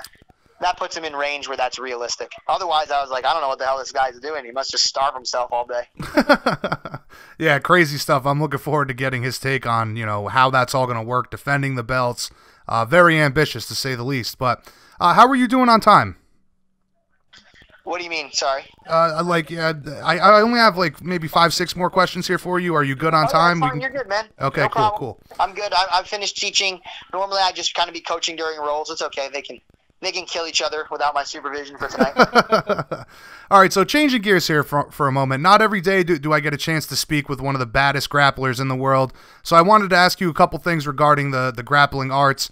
First off, with the success of EBI and so many others using that submission-only model, do you think that the future of sports jiu-jitsu will eventually go the way of submission-only? Or, will the points-based systems kind of fade away with that archaic system that they have? Do you think they'll still survive? Yeah, it's a good question. I think there's just so many years of tradition built behind the points system that if that ever fades out, it's gonna take a while. I personally don't think it will, just because again, that's kind of how everything started. The IBJJF is already just so big of an organization, and everybody kind of gears towards those tournaments and everything. You're definitely seeing a big wave and a shift towards sub only. To say that it's just going to all of a sudden knock the points tournaments out, I don't think so. But I think it already has, to a certain degree, knocked out the professional level tournaments that would kind of include points. I wouldn't say that indefinitely. There's definitely some pro events that are still including points. But I think the majority of the successful professional organizations have all been sub only. Right. So when you look at it in terms of that, it has replaced the traditional point system. This whole sub-only thing has replaced it in the professional realm. Will it replace it as a whole? I don't think so. Probably not. But from the professional realm, I think people kind of find it more exciting, and it's just a little bit more of an entertaining style of jiu-jitsu that people are interested in seeing. So I don't know. And then there's a kind of a whole big thing going on with this organization called ACB right now. Right. And that's throwing everything a little bit off because they are signing pretty much all the top name guys.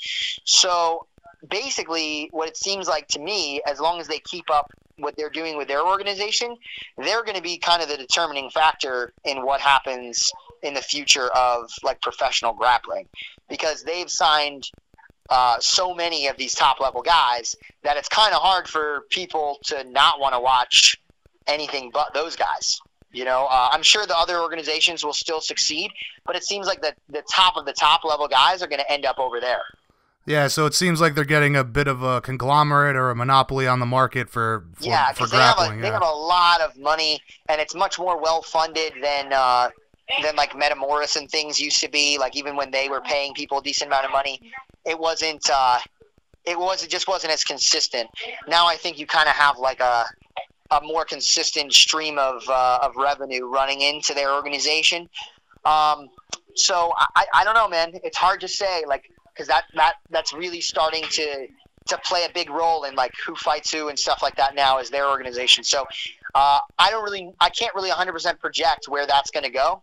I'm going to have to kind of see in the near future. Right. As far as the rest of the guys, I know Fight to Win's been going really strong. Yep. Their model works really well because they're able to just get live people in the stands, and that's pretty much how they make money. And they're doing the whole sub-only thing. So I think that'll be around as an outlet for a lot of guys, at least to break into the professional realm. That'll be an available thing. I see Polaris doing some pretty big things, and EBI still doing big things. I don't really see those organizations fading out anytime soon. Okay. Very, very interesting perspective, and obviously, given your history and both facets of grappling, I was very interested to hear your thoughts on it. But when it comes to talented grapplers in mixed martial arts, who impresses you the most? Grapplers in mixed martial arts. So Damian Maia is the greatest, I would say, overall pure grappler in mixed martial arts. He's been able to subdue very dangerous opponents with high-level jiu-jitsu. He hasn't really mixed skills together as effectively as some other guys that use some grappling, etc., pretty effectively. But he's one of the better guys that just uses pure grappling, I would say, overall.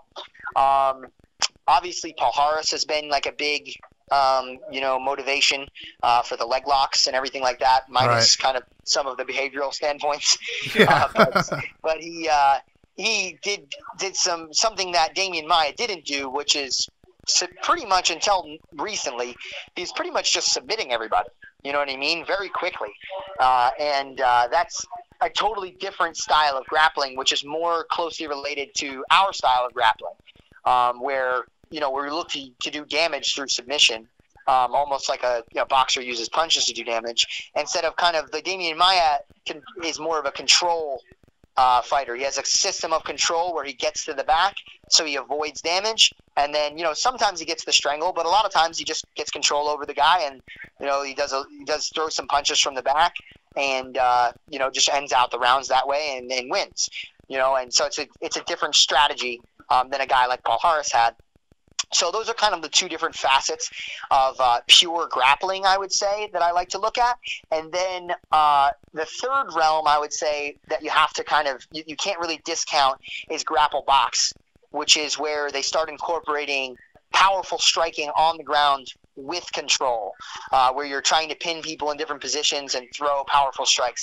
And I think Khabib Nurmagomedov is kind of the greatest at that at the current moment. Yeah. There's a lot of guys I look to for inspiration for that, but I'd say overall in the current MMA climate, that's kind of the guy that I think it would be hard for many people to argue with me that that's one of the best at the moment. Right. So he in terms of, again, is he a submission grappler? Not really, but he is a different style than Damian Maia too.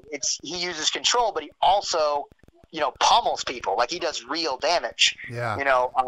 Where Damian is gonna, he's gonna get onto your back, great position, but the amount of damage sustained to the other fighter during the bout is usually not as high as when Khabib fights somebody. But Khabib is still using grappling. It's just like a different look to it. He's using grappling to control while he hits. Yeah, yeah. And, you mentioned grapple boxing there. This was something I wanted to ask you. Incorporating strikes into your own jiu-jitsu game, that's going to be incredibly beneficial for you, right? Yeah, we haven't made a huge focus on it for this camp. Like, we've been doing it intermittently. I've been working, like, every time we went out to train with George and stuff, like, obviously that was part of his camps and stuff. So I've got little bits and pieces of skills for grapple box. We haven't, like, done a crazy in-depth study because, like I said, the biggest deficit that I had was the shoot box, the actual stand-up. So we've been working mostly on that. But, yeah, I think in the future I could become a devastating force of nature when it comes to grapple box if I play my cards right. For sure, man. All right, listen, you've been more than generous with your time. I greatly, greatly appreciate it. We'll wrap things up here with just a couple more questions. I'm wondering, how active do you intend to be in this sport? With BJJ competition, you can be pretty active, but realistically, how many times would you like to fight your first year in MMA competition? Well, I'm starting a little late in the year, but I'd love to get 3 fights off. It might be hard based off of starting in March, late March, but I would love for that to happen if it's possible. I don't know if it will be, but I'm looking to fight as often as possible to just gain experience, man. Like I said, as much time as I theoretically do have, it is kind of ticking down, man. I'm not getting any younger, so I want to try to get as much experience as I can. In terms of grappling, I've mentioned that I didn't want to entirely nix grappling. So who knows, intermittently, will I take a grappling match? Probably. But will I be focused on that grappling match? Probably not. Like, it'll probably just be kind of something that I do more for fun than anything. Not that obviously I'm always competing to win, but I'll probably have to devote the majority of my time to mixed martial arts in the future. Okay. And for anybody doubting your ability to be successful in mixed martial arts and transition into this like a pro, what would you say to those doubters? Well, you're just going to have to watch. I don't really have anything else to say. I guess in the jiu-jitsu community, I'm a little bit more known for, talking shit and this, that, and the other thing. But, getting started with this, just starting, not even having fought, I feel a little awkward, talking too much shit or saying too much to build myself up. So let me have 1, 2, maybe 3 fights before I start, tooting my own horn and telling everybody I'm going to kill everybody and everything like that. So let's work the kinks out before I start Conor McGregoring it all over the place. Absolutely, man. You got to get a few under the belt before you can start really promoting yourself. But I have no doubt that the sky is the limit for you, man. In conclusion, tell all the fans out there why they don't want to miss your fight and give us your prediction for the bout. Sorry, say that one more time. In conclusion, tell all the fans out there why they don't want to miss your fight on March 24th, and give us your prediction for the fight. 2 reasons you don't want to miss my fight on March 24th. 1, if you hate me, you could see me knocked out on the canvas March 24th, and you could see me in a puddle of drool and blood down on the mat. I mean, who wouldn't want to see that if you hate me? And if you love me, I mean, you could see me, start breaking legs in MMA. Who knows? So my prediction is that I will get punched in the face and make a decision on what I want to do after I get punched in the face, and I'm going to figure it out while I'm in there. Awesome, man. Incredibly candid conversation, very honest. I greatly appreciate that honesty. Sure. Again, thank you very much for the time. It's been a pleasure to speak with you. I very much look forward to see what you can accomplish in this sport. Like I said, sky is the limit, man. Hopefully we can catch up after a big win after your debut. Any shout-outs or plugs you'd like to get in before we let you go? Yeah, sure. So all my sponsors, Muscle Farm, Studio 540, Evolve MMA, Armbar Soap Company, Cash Chicks Championships, and Chimera Coffee. And, that's pretty much all my sponsors unless I'm being an idiot. So those are all my guys, and thanks to all my training partners, friends, family, and everything. There's a lot of people coming out to see me in person, as well as, I'm sure, watching me online. And, I really appreciate any of that support. Of course, it helps, every little bit, whether you're there in person or whether you're there watching online. I really appreciate it. Whether you love me, hate me, tune in March 24th. Watch Iron Will, One Championship. All right? And you can see me possibly passed out on the canvas or maybe somebody else. All right, man. Again, looking forward to it. Pleasure to speak with you. Greatly, greatly appreciate all the time you gave me tonight. Sure. You have a wonderful evening, my man. Thank you, brother. Talk to you later. All right. Later. Bye-bye.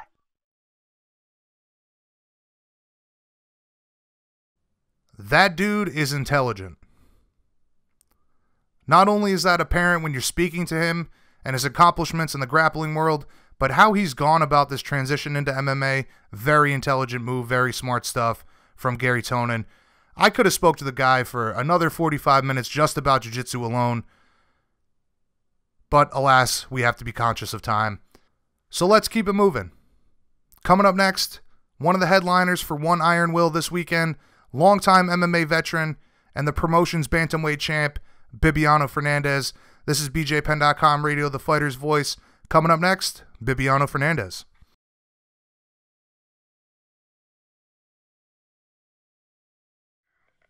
All right, Penn Nation, please welcome to the show a man who has fought all over the world and the current bantamweight champ for One Championship and headliner of the promotion's next show in Bangkok later this month, the Flash himself, Bibiano Fernandes.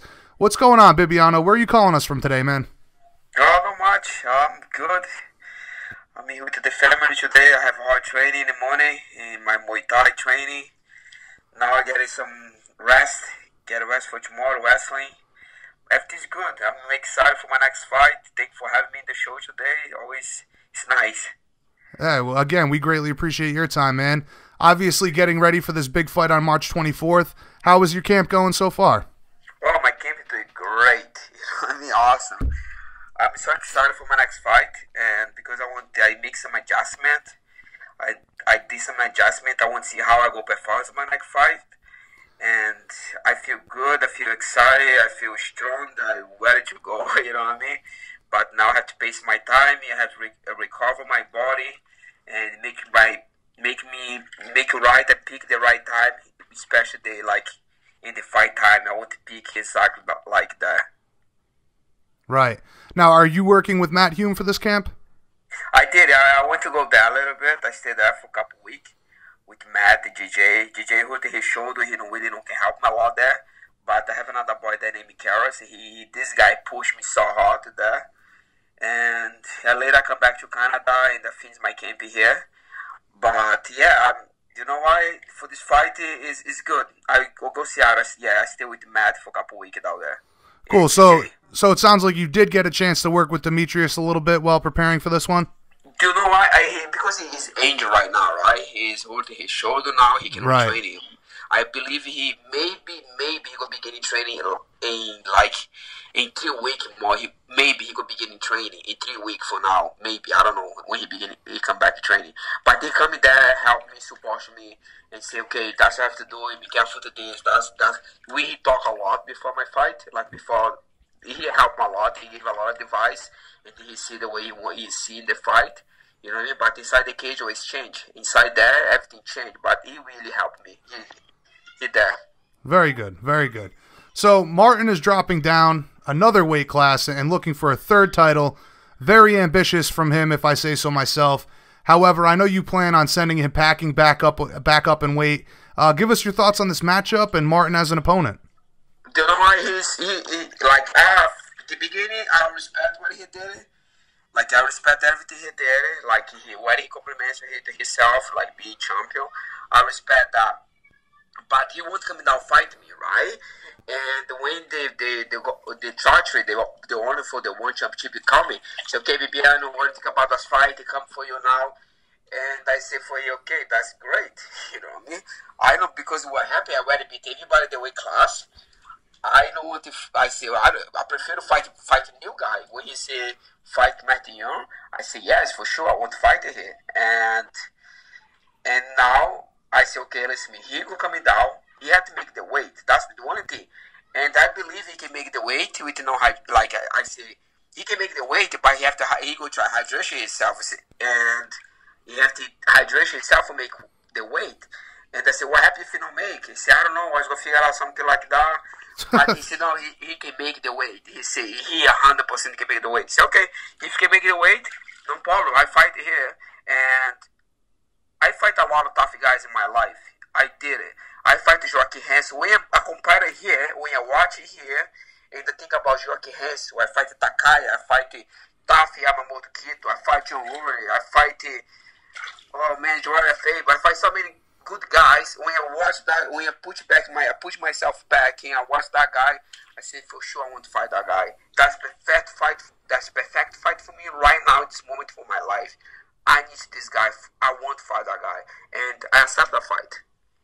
So for you, obviously, it's you'll take any fight with any man on any day. But for you, it sounds like you're a little concerned that he might not be able to get this hydration thing under control to make the weight. I say I like to see me go down now for my another division for one championship down. It's gonna be I can make the weight, but I don't know I can make the hydration. I said this already. I can go down. I can drop down for another weight class low. I can make the weight, but I don't think I can make the hydration. I doubt this for everybody there.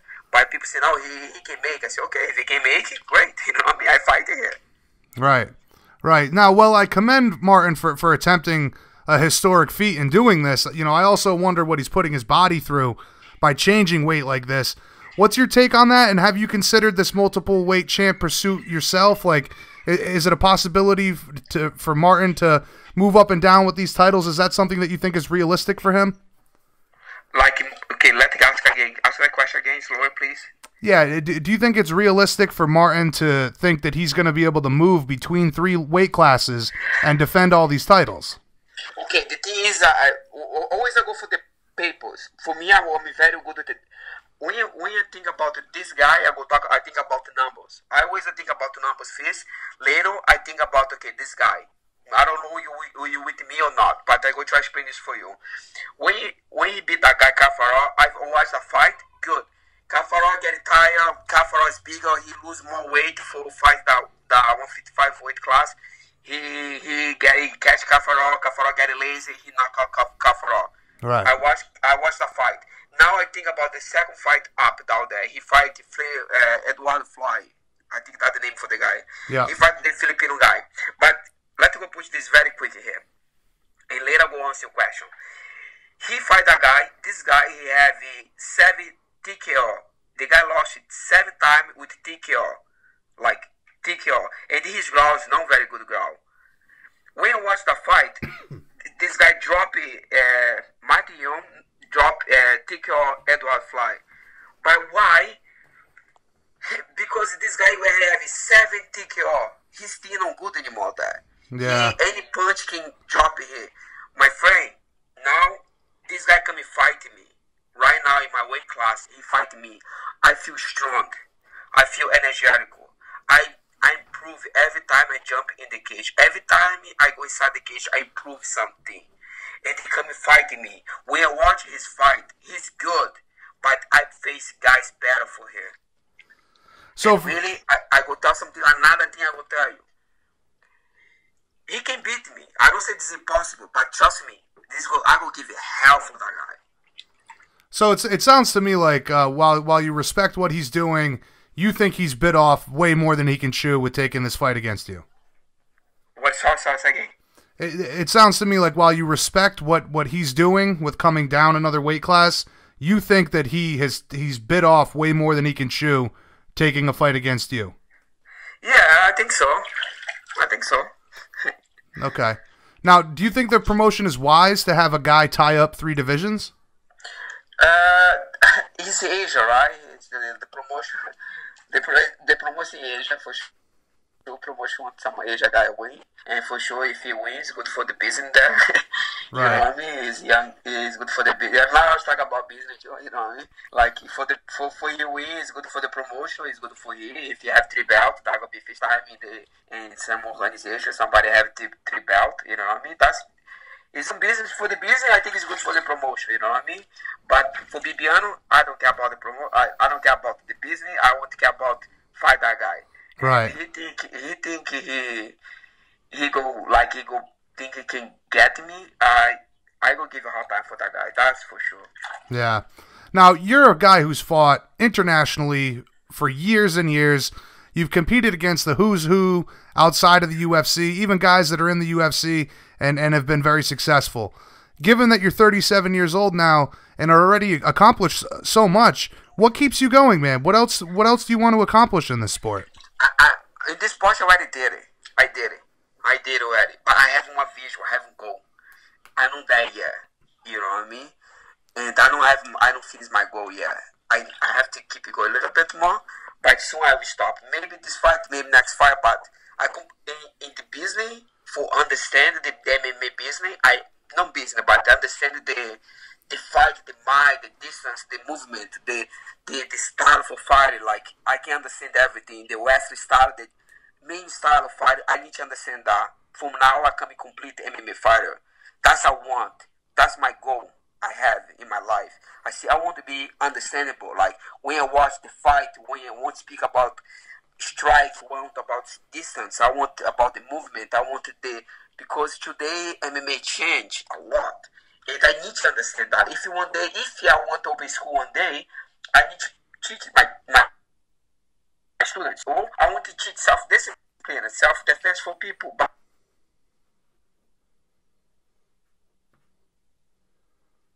Oh, hey, I lost you there for a minute. You there? You back? Yeah, I can hear you now. Hello? Yeah, I have my goal in life, and I need to understand the MMA. I need to understand the MMA skills. I need to understand that. Now I understand, like, the new MMA, the new style coming from McGregor right now, the way he fight. Now I understand, because now everybody try fight same here, and I say, okay, now I know how the way he like fight. That's the way I want to understand MMA. First one. And Jiu-Jitsu, I move Jiu-Jitsu, I win Jiu-Jitsu, I win the belt. And I don't know, you keep it move for. I compliment a lot of things. I think my love for MMA, I think I reached the love for understand. So for you, it's just about learning and evolving as a martial artist. Exactly. Okay. For me. Okay. For learning, evolve, understand, you know me, understand what is good for mixed martial art, what is not good for mixed martial art. You need to understand both ways, you know what I mean? Because, example, today in Jiu-Jitsu you have new skill, namely berimbolo. You hear about that or not? Right. You hear about berimbolo or no? The Benny Bolo. Oh yeah, absolutely. Okay. This skill for MMA is no good. You need to understand that. We understand that skill for MMA is no good, because why? You don't go try berimbolo somebody because somebody go hit you in the face. Right. You know me. You need to understand that. But if you pick the classical jiu-jitsu like Royce Gracie, Rickson Gracie, that's perfect jiu-jitsu for MMA. That's what you need to understand. And that's what I say. In stand-up, you need to understand the 1, 2, left hook. That's in MMA. You don't need to throw a lot of punch. You need to like 2 combo, 3 combo. That's it. That's a lot of things I have to learn in MMA. That's what I have to understand. You know what I mean? The distance and many things. Yeah, you're absolutely right, man. I think that every martial art that gets incorporated into mixed martial arts, there's so much stuff that does not apply when you fight in the cage. Like you were saying, with jiu-jitsu, with striking, I mean, like you said, you can't throw a 10-punch combination and expect that to be effective in mixed martial arts, because definitely not. Yeah, you're gonna get taken down, you're gonna get countered, you're gonna get pushed up against the cage, all of those things. So I completely understand where you're coming from, but you haven't lost in 7 years, man. What can you attribute all that success to? I mean, is it hard work? Is it training partners? Is it a combination of things? Combination with the main thing. You know what I mean? I have 3 kids in my house, but I try balance myself more I can. You know what I mean? Like I chose to mix martial art in my life. I chose to say. Do you know why? I'm not great students. I'm not good students, but I understand mixed martial art. I understand the mentality. I understand the skill. I understand the body. I like push myself. You know what I mean? I like training. I like do better. I'm very compatible for the better for myself. I don't do better for no one. I do better for me.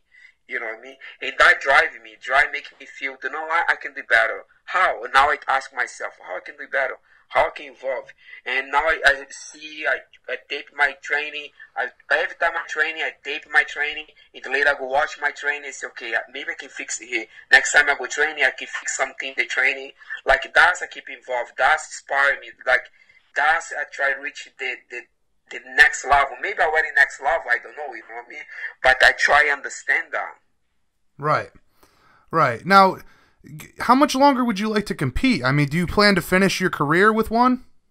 Yeah, I think so. I think I won't finish with that. I won't finish with that guys. This guy take care of me very well. One championship they care me very well. He really helped me a lot. If I see this guy does a good thing for me, you know what I mean? And really, like he said too, when I stop fighting, maybe I want to work for these guys there. I don't know, but I won't stop fight for this guy for sure. Because really, I get it 38 so next week. Yeah, next week. 30, March 30, I get 38. And I go make some decision what I go do it. Yeah, I think that it seems like everybody I talk to that fights for one championship all says the same thing, that they're taking very good care of you guys. So yeah, really, I go tell something.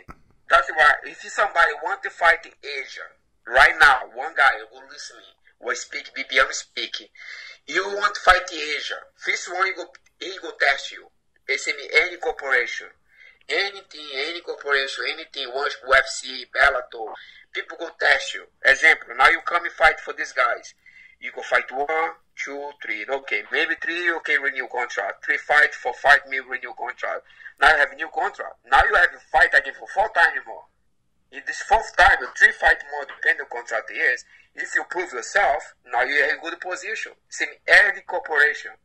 And if you do your job, you go there and beat the guy and try to prove yourself, people will take care of you. If I go fight UFC, if I fight one championship or Bellator, I believe it's like that. I don't know, maybe UFC not, because people always complain about UFC, but one championship, I don't can complain about this guy, because this guy really is very mixed martial art there. Yeah. He understands about mixed martial art.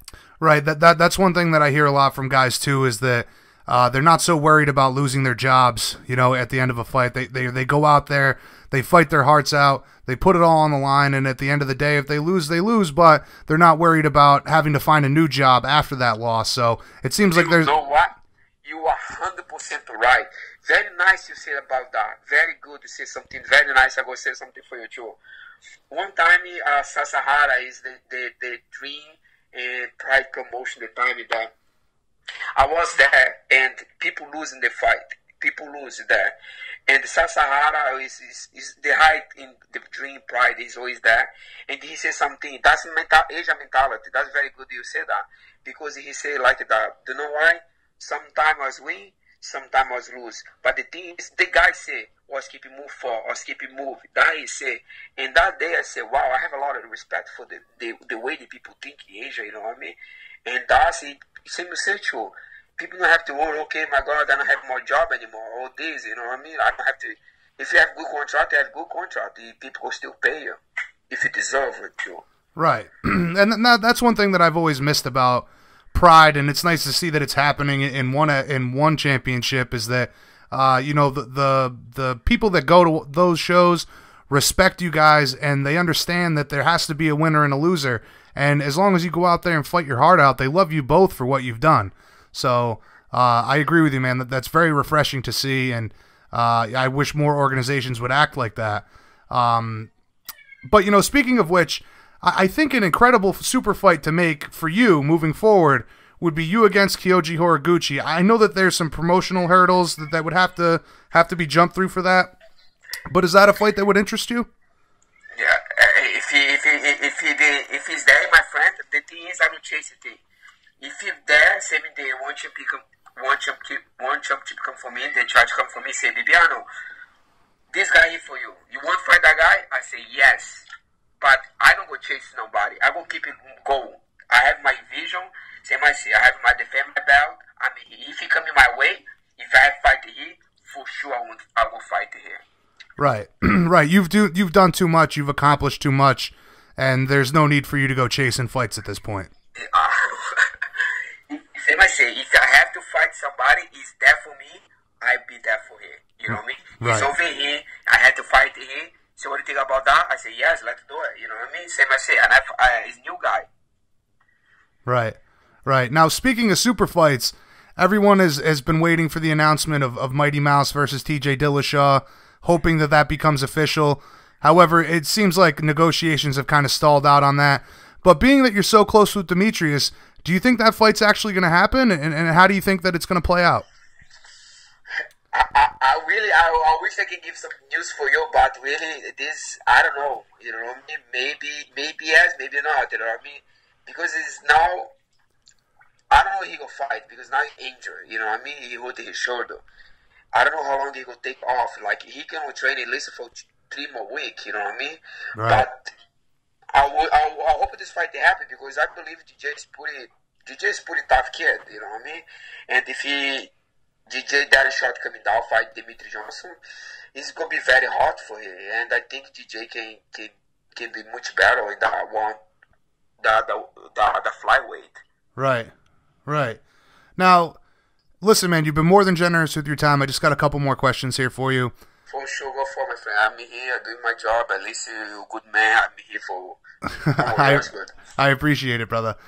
So one championship is announced that they're going to be promoting the striking arts on top of MMA and the exhibition grappling matches they've been doing. You know, with the one Super Series or whatever they're calling it. Give us your thoughts on those ambitions, and would you be interested in testing yourself in, say, a Muay Thai fight in the promotion? You know, I really think about that a couple of days ago. So maybe I will test my skill in Muay Thai. I did. I really think about that. Because I train a lot of Muay Thai. And I really think about, maybe it could be good. I try Muay Thai. You know what I mean? Why not? With something I can go there and do Muay Thai and see who the guy go fight. I think it's going to be a good idea. I go say yes. Cool. Well, that's just another avenue for you to make some money and have some fun out there. So exactly. You know what I mean? I love I love the competition. I love the training. You know what I mean? I love the adrenaline. You know what I mean? My mind likes my mind will escape. I like to be there. I like doing my job. I like compete. I like feel the energy. I like feel the guy try to kill you. You know what I mean? Like he try to kill you. For me, I like this. You know what I mean? But for sure, soon I have to stop. But I wish I did. I believe I did a lot of things in MMA. I think so too, man. I think you're a very, very accomplished guy, and you've done a lot in the sport. But you know, you're talking about your 38th birthday coming up after the fight. I know things might be a little uncertain for you at that point, but realistically, how many times would you like to fight this year? The thing is now, focus on my fight coming. That's the one. Right. After that, I will tell you how many times I go fight. You know what I mean? Because the thing is, I like step by step. I'm Bibiano. Always I like step by step. Let's go pick this guy. But I have one vision different. Like I know I have to do it over there. But right now, I have to focus on this guy 100%. I don't want to fight this, focus on another one. I want to focus on this guy right now. He's over here. I have to be very smart, very focused.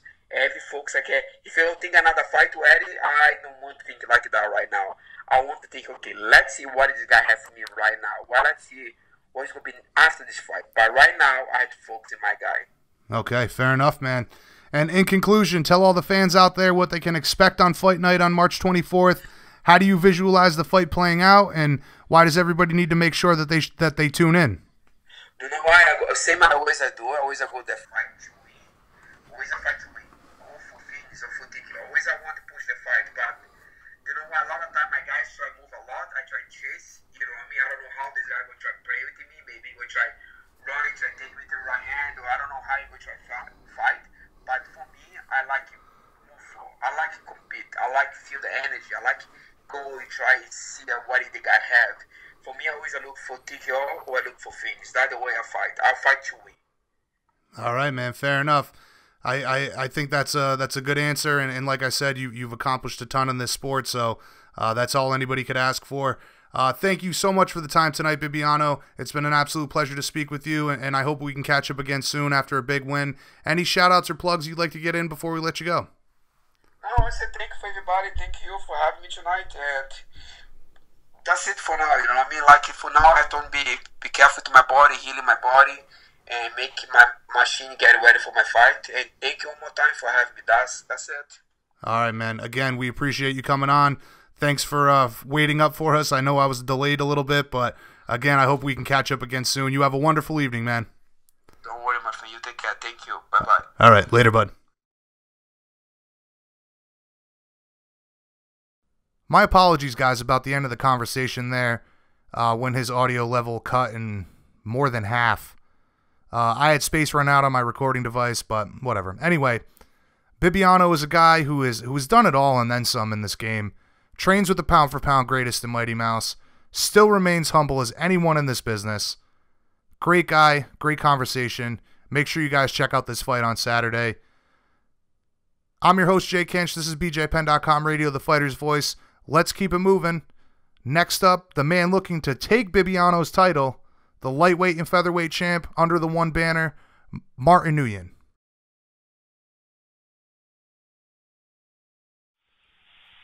All right, Penn Nation, please welcome to the show the one championship lightweight and featherweight title holder who is ambitiously looking to set a record and get a third title coming up on March 24th in Bangkok, Thailand. The Situation himself, Martin Nguyen. What's up, Martin? How's your morning going across the globe, man? That's the intro, man. That's the intro.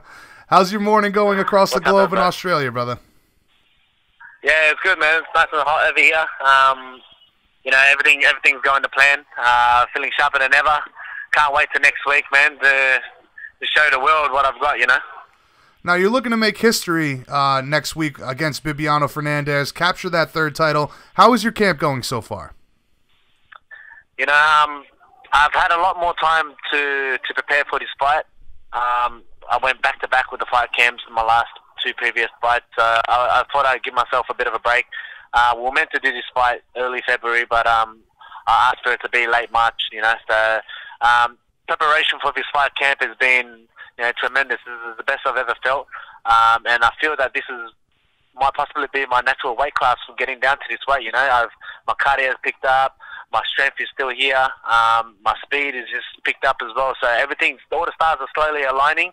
And come next week, there's going to be no excuses, man. So. Very good. So it sounds like you having back-to-back fight camps, it was wise of you to take a little time to you know, rest and recuperate a bit. Yeah, definitely, 100%. So the first one, I mean, we're preparing for a December showdown anyway, but once we got that phone call to fight Edward, you know, the intensity was still high, you know. So just after that second fight, I just felt that the body needed a rest. So we had a bit of family time, recuperated a bit, got me time to, you know, enjoy my food, enjoy eating a bit before having to cut the weight through the festive season, you know, Christmas, New Year's. It was the hardest time cutting weight, but, you know, I got through it and, you know, everything's on track. So. It's funny you say that. Every time I talk to fighters around the holidays that are cutting weight, they are not happy, man. Oh, man, it's the worst. I swear, I've done it back-to-back now, and I keep telling myself every year, no, not again, not again, not again, and, you know, it always happens, but it happens for a reason, I guess. Right. Right. Now, give us your thoughts on Bibiano as an opponent. You know, he's been around the game a long time, hasn't lost in 7 years. How do you guys match up stylistically, and what kind of problems do you think you pose to him that he hasn't faced yet? Look, he's been in the game forever, man. Anything I can oppose to him, he's been through it all, you know. I just feel that I'm just a different fighter altogether now coming down to this weight. So, stylistically wise, I mean, the fans have to wait and see come Saturday night. But in terms of Bibiano's skills and his experience, man, they're tremendous. You know, you can't get a better record than what he's got. And, you know, just the way he's finished his opponents and the way he's fought his previous fights. I mean, he is a champion for a reason, you know, and he's a good role model. I'm sure his kids look up to him just as much as my kids look up to me. And, you know, it's gonna be an all-out war, and one of our hands is gonna get raised. So tell us about we'll just have to wait till Saturday night for that one. Right. Now, tell us about the decision to go for a third title. 2 belts was just not enough for you, man? Look, man, it's funny you say that because coming into that first title fight with Gafarov, I was well underweight and I didn't diet at all. I just ate whatever I wanted to eat. Peaking season, the peaking weeks, last couple of weeks, I lost more weight than I usually would. And coming into that fight, I was 68 kilos. And talking to my coach, the next fight weight down was 66. So it was always on our mind. And you know, we've planted the seed that once we do win this title, I mean, it was a thing that Bibiano was walking through all his opponents, and they were finding it hard for him to get opponents. So it was just a thing of planting the seed with one championship to go down a weight division and fight Bibiano, and test the waters down there as well. Gives me a chance to see where my abilities are at when it goes down to that weight class. But you know, they one championship knew that I wanted to fight in a different division, not knowing that I wanted to go up. I didn't ever want to go up. I didn't want to fight a friend, you know. But they offered the fight, and I ran it by Edward, and Edward goes, "Just gotta do what we have to do, man." And he's the one that initiated that we should fight, and the rest is history, man. I fought up a weight class, in a weight class I wasn't even, you know, tempted at all to go up to. And yeah, the decision went my way, and now that I have 2 belts, I mean, 1 championship, all I can really do other than defenses is to grant me my offer before I start defending, you know. Right. So is this about legacy for you, or was it more about challenging yourself? Yeah, man, it's a bit of both, you know. I want to leave I want the MMA community and the fans to remember me. You know, it's all about the legacy. It's all about the martial arts journey. At the end of the day, the belts, man, they're just an accessory. They're on every MMA fighter's mind. Everyone wants to be a world champion. Everyone wants to be, you know, the best fighter in the world. For me, it's all about inspiring. The belts do come with the fame.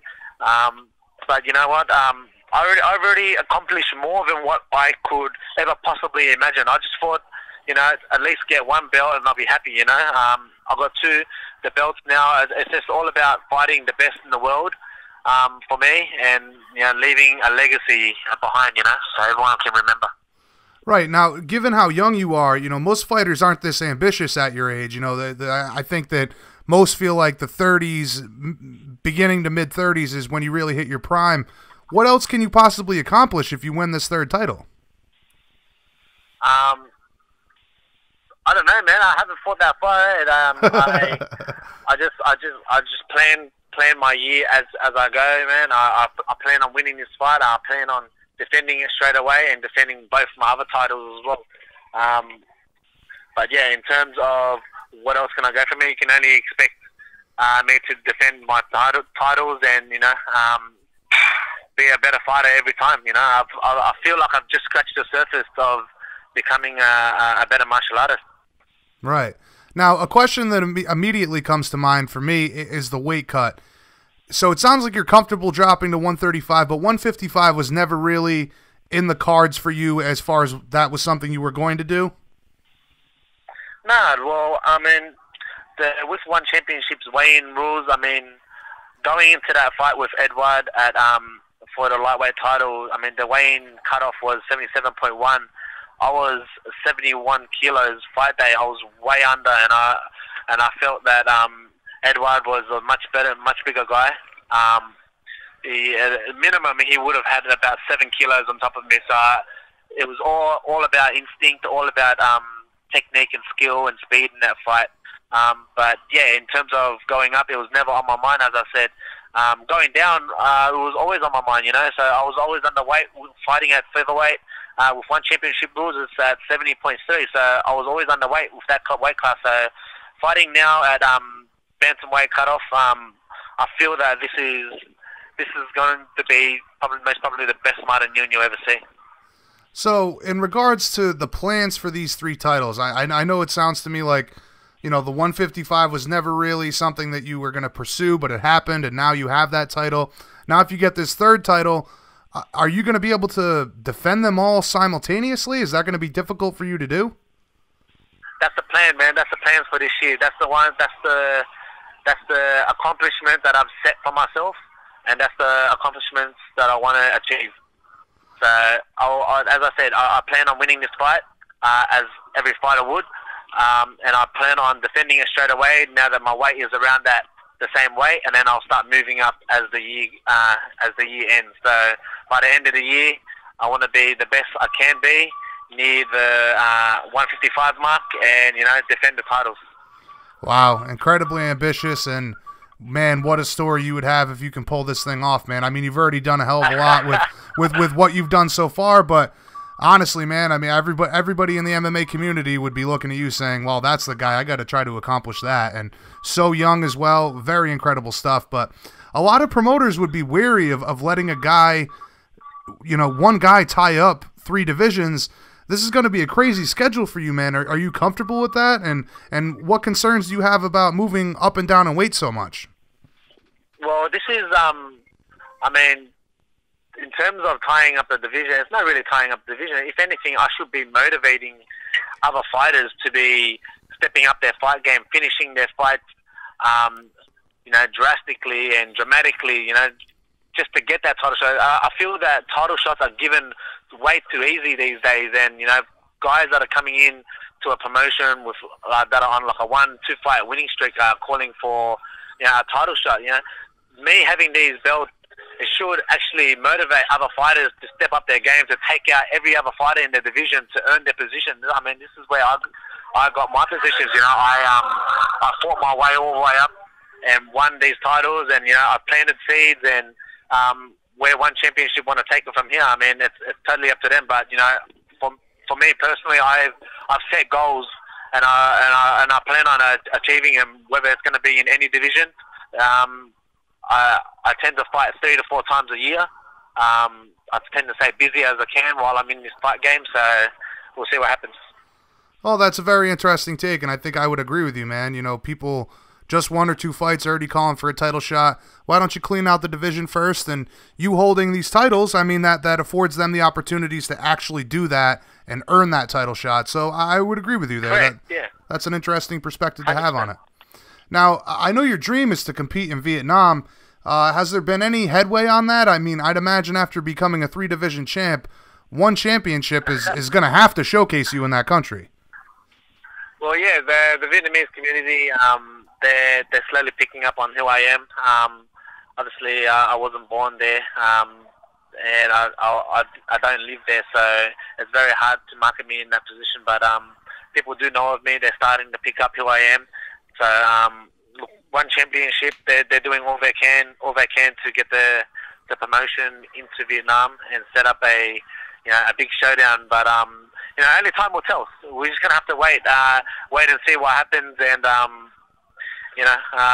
hopefully one day, knock on wood, it actually happens, and I'll be there definitely to main event. If not, to support it definitely. Well, Brandon Vera wasn't born in the Philippines, right? Yeah, no, I'm pretty sure he was. I'm not too sure. I'm pretty sure he was born there and he moved to the US. I'm not sure. Okay, I probably have that backwards then. I was always under the impression that he was just a Filipino American and was not born in the Philippines. But either way, man, I think that given your style, given your accomplishments so far, they'll catch on eventually. There's a possibility. Yeah, definitely. And I'm sure there's a ton of talent that comes out of Vietnam, but one guy that reached superstardom was Cung Le. Given how much love you're getting from the Vietnamese people at this point, has anybody compared you to Cung Le in that regard? You know what? Funny you say that. Cung Le himself, we actually become good friends. He talks to me on a regular. He mentors me throughout this time. And what better way to learn from someone than Cung Le? He's Right. been through the ins and outs. He's been through the world championship phases. He's fought in the highest pinnacle of MMA. And for him to actually reach out and give me advice, it's such an honor knowing somebody like that. And he so far, since I've actually scratched the surface in the Vietnamese community, he's actually helped me on how to control every situation. So it's pretty cool. Yeah, that's very cool of him to reach out like that. Obviously, he sees a ton of potential in you. But for all the fans in the West that aren't familiar with your story, briefly tell us about how you got into mixed martial arts and a little bit about your background as an athlete. Yeah, definitely. Look, I started off as a rugby player. I played rugby since I was 8 years old. Up until I was 18, I decided to hang up the boots. I was getting too many injuries. I was at a young... I was going through that young state of teenager mind where I thought I was invincible. But injuries got the best of me, and I called it quits. I did 2.5 years of rehabilitation on my shoulders and injuries. And to be honest, I kind of let myself go. I got married. I had my first child. We had our first child, me and my wife.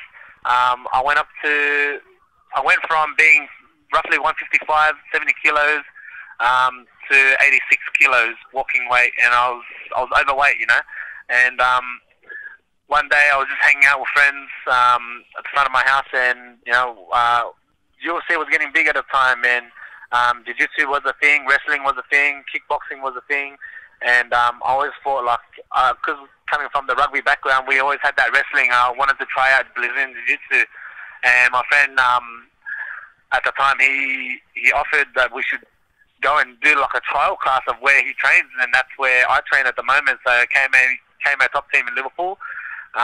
So one night we just organised a night, we get together and we go there and we try it out, see if it's for us, or see if it's something we'd like to take on further in our life, And as soon as I walked up those stairs to KMA Top 10, I met my head coach, who's Faris Alievsky. He's been in the industry for 36 years plus.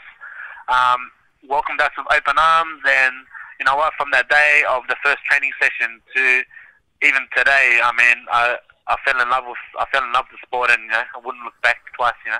So it was literally walking up those stairs, and the rest was history. Correct. Yeah. Correct. Wow, that's pretty cool stuff, man. I've got to say, one thing that sticks out for me personally is that you carry some serious power for a lighter guy. Have you always had that kind of heat in your hands, or was that something you had to develop over time? I personally don't. I mean, I spar with the guys at KMA, and I think that they have harder punches than I do. I don't know. I think just knocking out the last two guys, people have just given me that persona of having the knockout power. But I always went by the terms precision and speed. It's always those punches that you don't see coming that hurt the most. Right. So that's. I mean, I don't consider myself as a knockout artist or a power puncher. I just think that my timing and my precision in the punching and technique is what has won me those fights. So I mean, for my striking, I think my striking coach Chrysler. I couldn't throw a jab. The first day I was with him, he made me throw like 300 jabs. But yeah, we've been working together now for the last 3 years, and I'm still growing. I'm still learning. Everything that he's teaching me is like tremendous. So I'm forever grateful. So looking forward, obviously not past Bibiano by any means.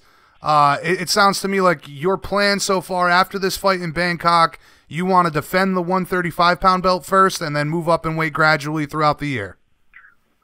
135, 145, 155. That's the plan. Okay, so 3 times this year, that's how many times you'd like to fight? Correct. Cool. One championship note, I've planted the seed with them as well. But I don't want to look too far ahead. Bibiano is a dangerous opponent. My plans first is to take out Bibiano, and we'll go from there. Absolutely. All right, man, you've been more than generous with your time. I just have a couple more questions here for you. That's all right. One championship has announced the Super Series, and they'll be promoting the striking arts on top of MMA as well. Is that something that you'd be interested in? Definitely not. I want to stick to my own discipline and what I know. If I went straight toe-to-toe with a kickboxer, I know I'll come out second best. It's something that they've been doing all their lives. Look, I support one championship, and I thought that they would have done this ages ago. But yeah, the Super Series and the kickboxing, man, it's going to be absolutely epic. Cool. So while you'll enjoy it, you respect that, you're gonna stick to your own game. Correct. Okay, cool. And so in an ideal situation, 3 times this year, 3 title defenses, very ambitious, but I think you can do it. And not only that, it would be a historic thing to do. Very, very cool stuff from you, man. To wrap things up, how do you visualize the fight playing out? And for all the Situation fans out there, what's your prediction? And tell all the fans why they need to make sure they tune in for this one. I plan on this fight. It's going to be a quick one from the get-go. As soon as the buzzer goes, he's going to try to take me out in the first, second round, like he does every fight. He's going to be pushing the pace. He's going to be stalking me. The main thing is he's going to be coming forward, and that's what I want. I want him to come forward. So we'll see what happens when he comes forward, and when he gets a bit more tired, and we'll go from there.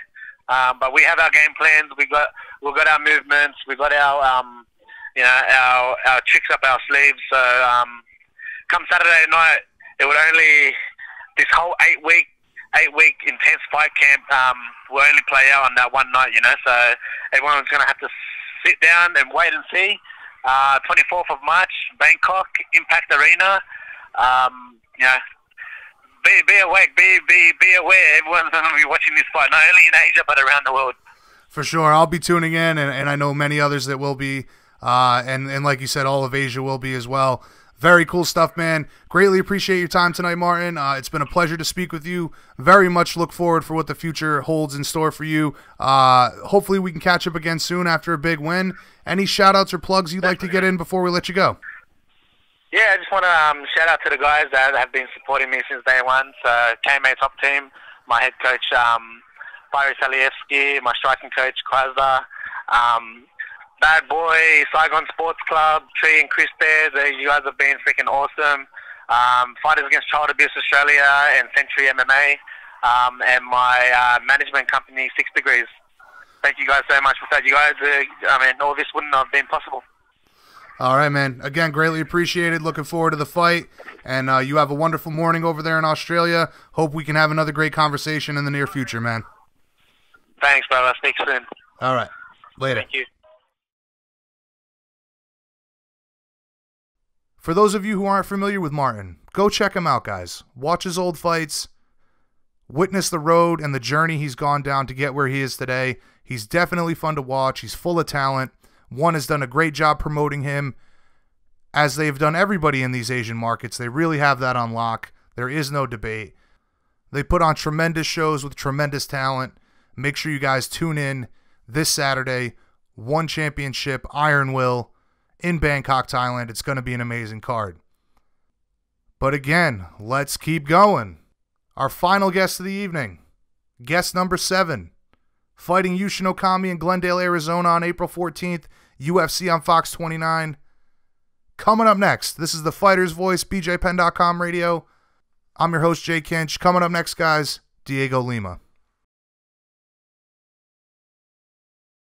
All right, Penn Nation, please welcome to the show mixed martial arts veteran and UFC welterweight Dhiego Lima. What's going on, Dhiego?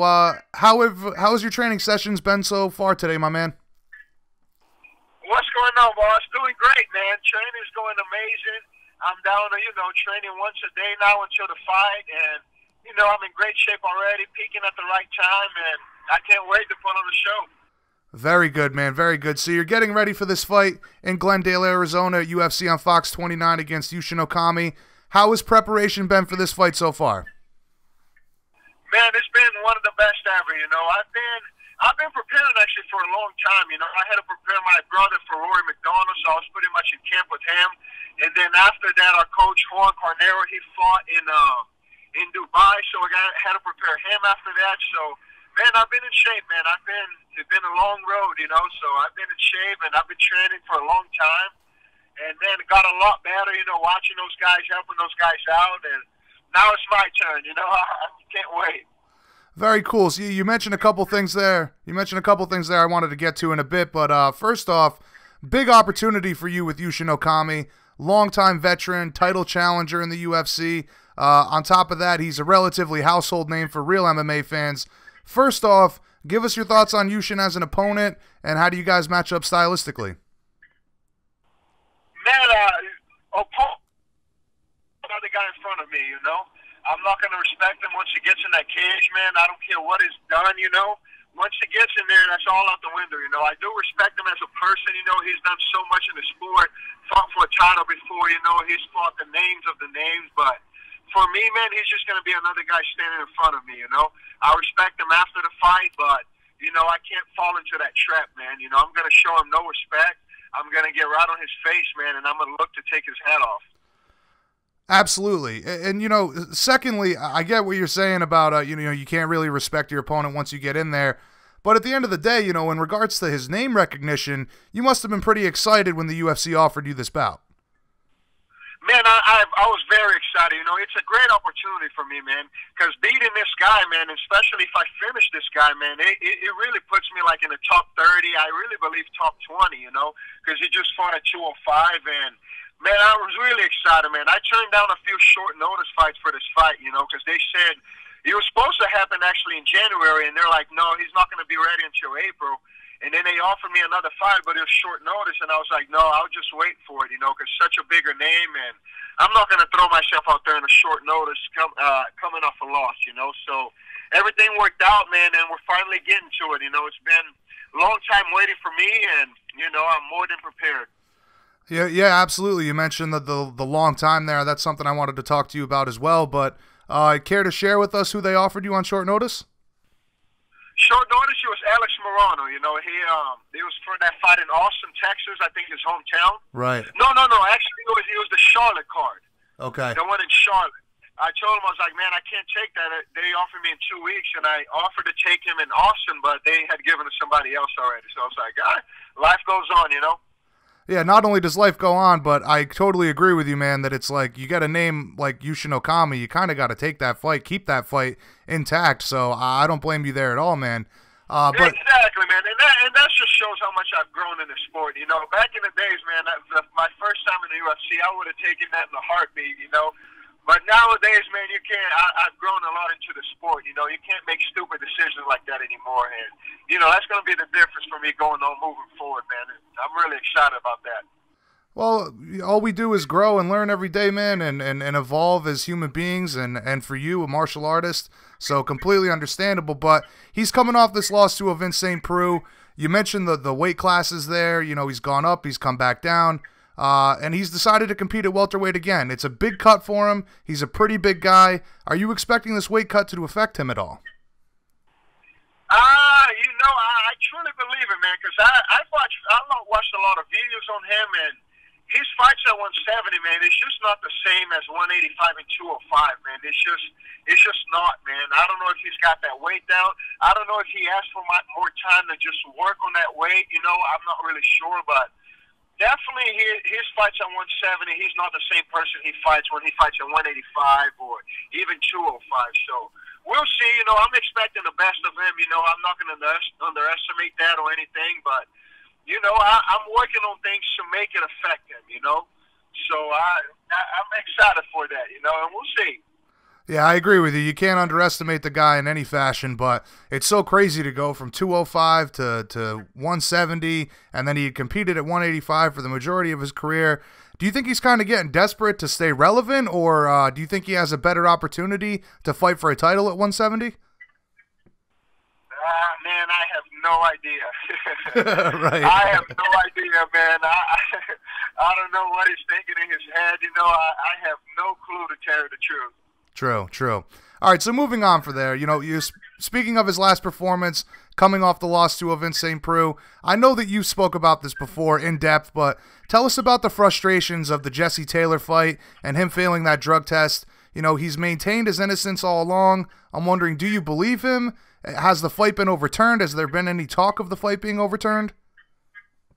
No, the fight won't be overturned, you know, because he passed our test. You know, we had a drug test the day of the fight, and then the one where he failed was the USADA one, which I think was like 8 days later. But man, I'm over that. You know, when it first came out, man, I was really emotional, man. I was just going off emotions. I said a lot of things about him, and you know, I was just pissed. You know, at the time I was just pissed, but I've moved on from that, man. You know, I lived with Jesse for 6 weeks, so I know how hard he works, man. He works very hard. He was always training, man. Dillashaw had to pull him away from training sometimes. They're like, hey, you're doing too much, you know, just calm down. So I know how hard he worked for that fight, so I'm not going to take anything away from him, man. He was better than me that night. He beat me, steroids or not, he beat me. And, you know, I've moved on from that, you know. I respect the guy. I don't know if he did or not, you know, that's up to him. You know, I've moved on from it. I know he's a hard worker, and, you know, best of luck for him. You know, I'm ready to move on. I'm ready to take Yushin Okami out and then go from there. Absolutely. Water under the bridge for you at this point. And again, you know, you're talking about growing in the sport. This is veteran talk from you for sure. But, you know, considering the suspension, all of that, is that a fight you'd like to run back if you had the opportunity? Man, if the opportunity is there for sure, you know. I don't really like rematches, man. You lose, you know, like it doesn't matter, man. I don't really like rematches. But, you know, in the future, if it's for like title implications, you know, if it's to get that ranked spot, you know, for sure, man. I would love to get that back, you know. So we'll see what happens, you know. I can't control the future. We'll see what happens. Right? Nobody can, man. So tell me about you. You mentioned that you've been training all of this time. That fight was in July. Why was there such a big gap between these fights? I know you said originally Yushin was planned for January, but why the 6 months off? I mean, was there an injury? Did you just want to take some time off, or what happened there? Oh, man, it wasn't me, man. I've been trying, man. I tried to fight in October. I tried to fight in November, December, January. I was just fighting, man, and then they offered me, you know, that short notice fight, and then I told him no, and he's like, man, you've been asking for a fight, and then I offer you a fight, you won't take it, and it's like, hey, you know, of course you're going to hear some crap from them, but, you know, it is what it is, man. I got to be smart, you know. I've been asking for a fight since October, and you're going to offer me a fight in 2 weeks? Like, I don't want that, man. Right. And I have 3 kids, you know. It's like I had Christmas, you had New Year's, you know. It's like with the kids, man, it's hard, man, to take a short notice fight around that, you know. And then, you know, I needed a break at first, you know, too, because, you know, once you're in that house, man, I fought 3 times in 4 weeks. So I definitely needed a little longer break after that. You know, let the body heal, but yeah. I was ready, but it just didn't happen, you know. And then now, you know, they said April. I was like, all right, let's take April, you know, before they postpone it to something else. So here we are. Right. Well, again, you know, you got to do what's best for you in your career, man. You can't. Some guys are willing to take short notice fights as a favor to the company, and sometimes that's a good idea, but sometimes it's not. So I agree with you 100% on all of that. But it sounds like it was just lack of opponent. Say what? It sounds like there was just a lack of opponent for you, you know, over this past. Yeah, I believe so, man. I'm not sure what they were trying to do with me, so you know, I guess so, man. You know, it's running thin now, man. There's not a lot of guys out there, so. And people are watching who they fight. You know, there's a lot going on right now. So, you know, I don't know what they were trying to do with me. So, you know, I'm glad I got this one, though.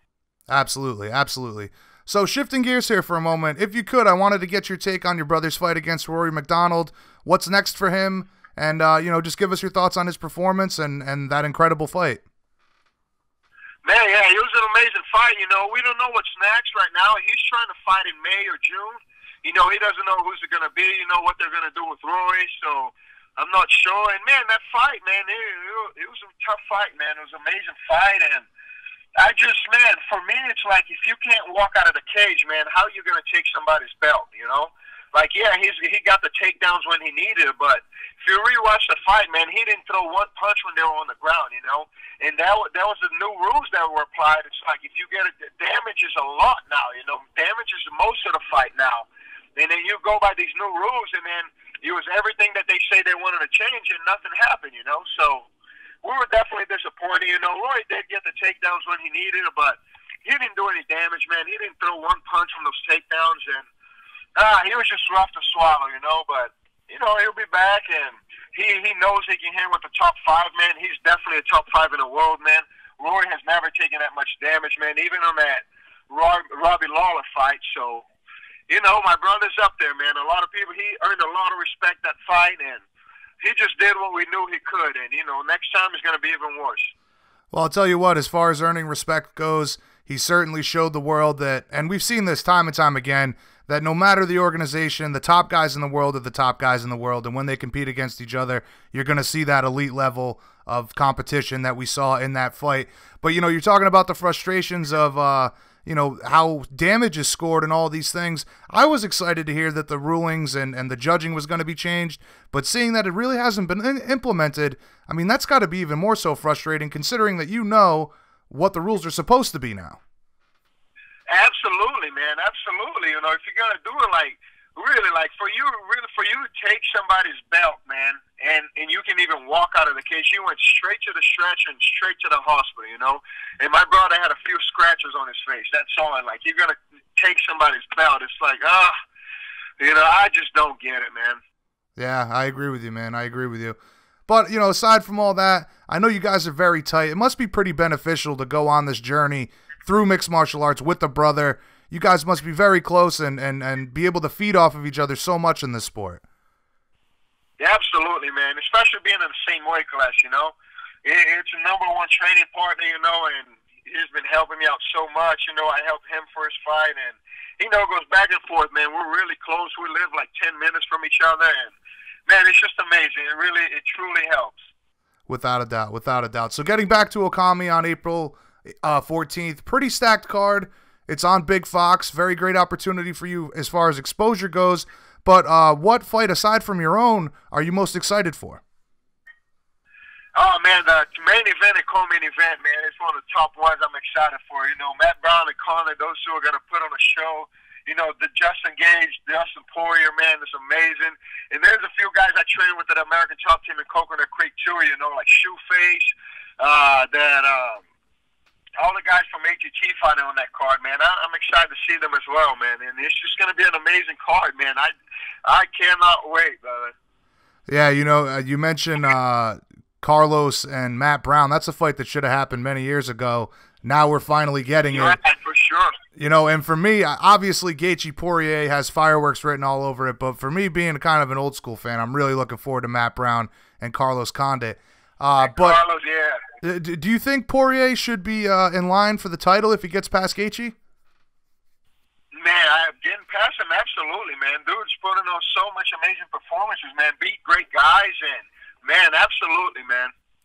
It's either that or run that Eddie Alvarez fight back. You know, that's when I want to see it finished, man.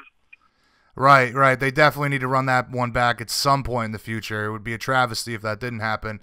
But speaking of the title, who do you think should be next for Woodley? For Woodley, man, RDA for sure. You know, he's earned that, you know. They said it already, man, and he's beat the top guys up there, and, you know, he definitely deserved it, man. Very impressive, you know, come up a weight class and do what he did. You know, it's very impressive. So I think they need to give it to him. Now, we talked about this a bit before, but for yourself, where does a win over Yushin Okami put you in the division? I mean, you say top 30, top 20. I mean, do you think you should get a top 15 opponent with a dominant win over Yushin? Man, absolutely, man. Top 30 for sure, but I'm really looking at top 20, man. You know, I sure hope so, you know, and then from there, man, we're just gonna keep going up, you know. I don't want anybody that's, you know, ranked after me, you know, but you know, man, a lot of times now, man, it doesn't even matter. Top guys are getting other fights that are not even ranked, so we'll see what happens, man. And you know, with the dominant win, man, if like somebody gets hurt in the top 10, you know, that's worth taking a risk, you know. So I'm gonna keep my eyes open, man. I'm gonna stay in shape, and you know, I'm watching all these other fights, man. You know, like Darren Till, main event. You know, somebody gets hurt, I'm like, hey, coming off a dominant win, man, I'll take that. You know, so you never know what can happen. Right, and those are the kind of opportunities that you want to take on short notice, right? Absolutely, absolutely, man. If it's a top 10, like, I don't care who it is, man, I'll take it for sure. Without a doubt. Now, I know you already feel like you belong with the elite guys at 170, you know, and I certainly think you have the capability to be there. This is just an instance of putting together some big wins, right? Absolutely, man, absolutely. You know, it wasn't the right time for me, man, you know. Everything happens for a reason. I really believe that. You know, I've grown so much in every fight, and, you know, when I thought it was the time, you know, it just wasn't, man. I see everything I did wrong. Like, I know mentally, physical, I know everything, and, you know, I truly believe now it's the time for me, man, and, you know, I'm looking forward to it. Absolutely. I got to say, you know, just speaking with you, you can definitely hear how much you've grown in this sport and as a martial artist, and I certainly think that big things are on the horizon for you. But you've been more than generous with your time. I just have a couple more questions here for you. Without looking past Okami, what fight would interest you most with the big win in Glendale? Do you intend to call anybody out or maybe suggest a fight other than staying ready for a guy to drop out? Yeah, I'll just be ready, man, and whatever comes, you know. I'm going to talk to Sean Shelby right after, you know. If I come out healthy, you know, everything goes my way, you know, I'm healthy, I'm looking to fight right away again, you know, maybe even June, July. So we'll see, man. Guys, there's a lot of top guys that just got some big wins there that are around the same ranking as me. So, you know, there's a lot of names, man. So we'll see what happens. I don't really care, man. You know me, man. I'm always looking for a fight. It just doesn't matter who. So no doubt. We'll see what happens, you know. No doubt. And that division is certainly not shallow as far as contenders go. So you got plenty of options there. Absolutely. So, listen, how active would you like to be this year? How many times do you think you'll be able to fight in 2018? Well, I'm shooting for 4, man. We'll see. Hopefully 4 or 5. You know, if I can, 5 for sure. So we'll see. I want to keep it at that, man. Keep it a good pace going. I fought 3 times in 4 weeks last year, so you know I can do it. Right. You know, I'm getting close to 30, man. I'll be 30 next year, man. I gotta still use this youth, you know. So I'll be looking to fight a lot this year. Definitely. You gotta take advantage of these years while you got them, right? Yeah.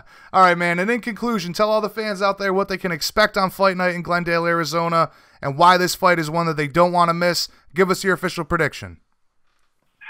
Man, it's going to be a great fight. You know, I always come to fight, man. Just make sure you guys tune in. I don't know if it's on Fight Pass or Fox Sports 1 yet. They haven't announced that yet, but just be ready for fireworks, man. You can expect that every time I get in the cage, and really looking forward to it and exciting all the fans, man. Thanks for everything. Thanks for the opportunity, and, I'll see you guys in April. Absolutely. It's been a pleasure to speak with you, Dhiego. Looking forward to the fight. I hope we can catch up after a big win. Any shout-outs or plugs you'd like to get in before we let you go? Man, just all my fans, thanks for the support. And, everybody at American Top Team and Gwinnett, thank you guys so much. And, let's get it. All right, awesome. Again, thank you, Dhiego. Looking forward to the fight. Hope you kick some ass on April 14th. And we'll catch up after the win. You have a wonderful evening, man. All right, man. Thank you very much. All right, brother. Later.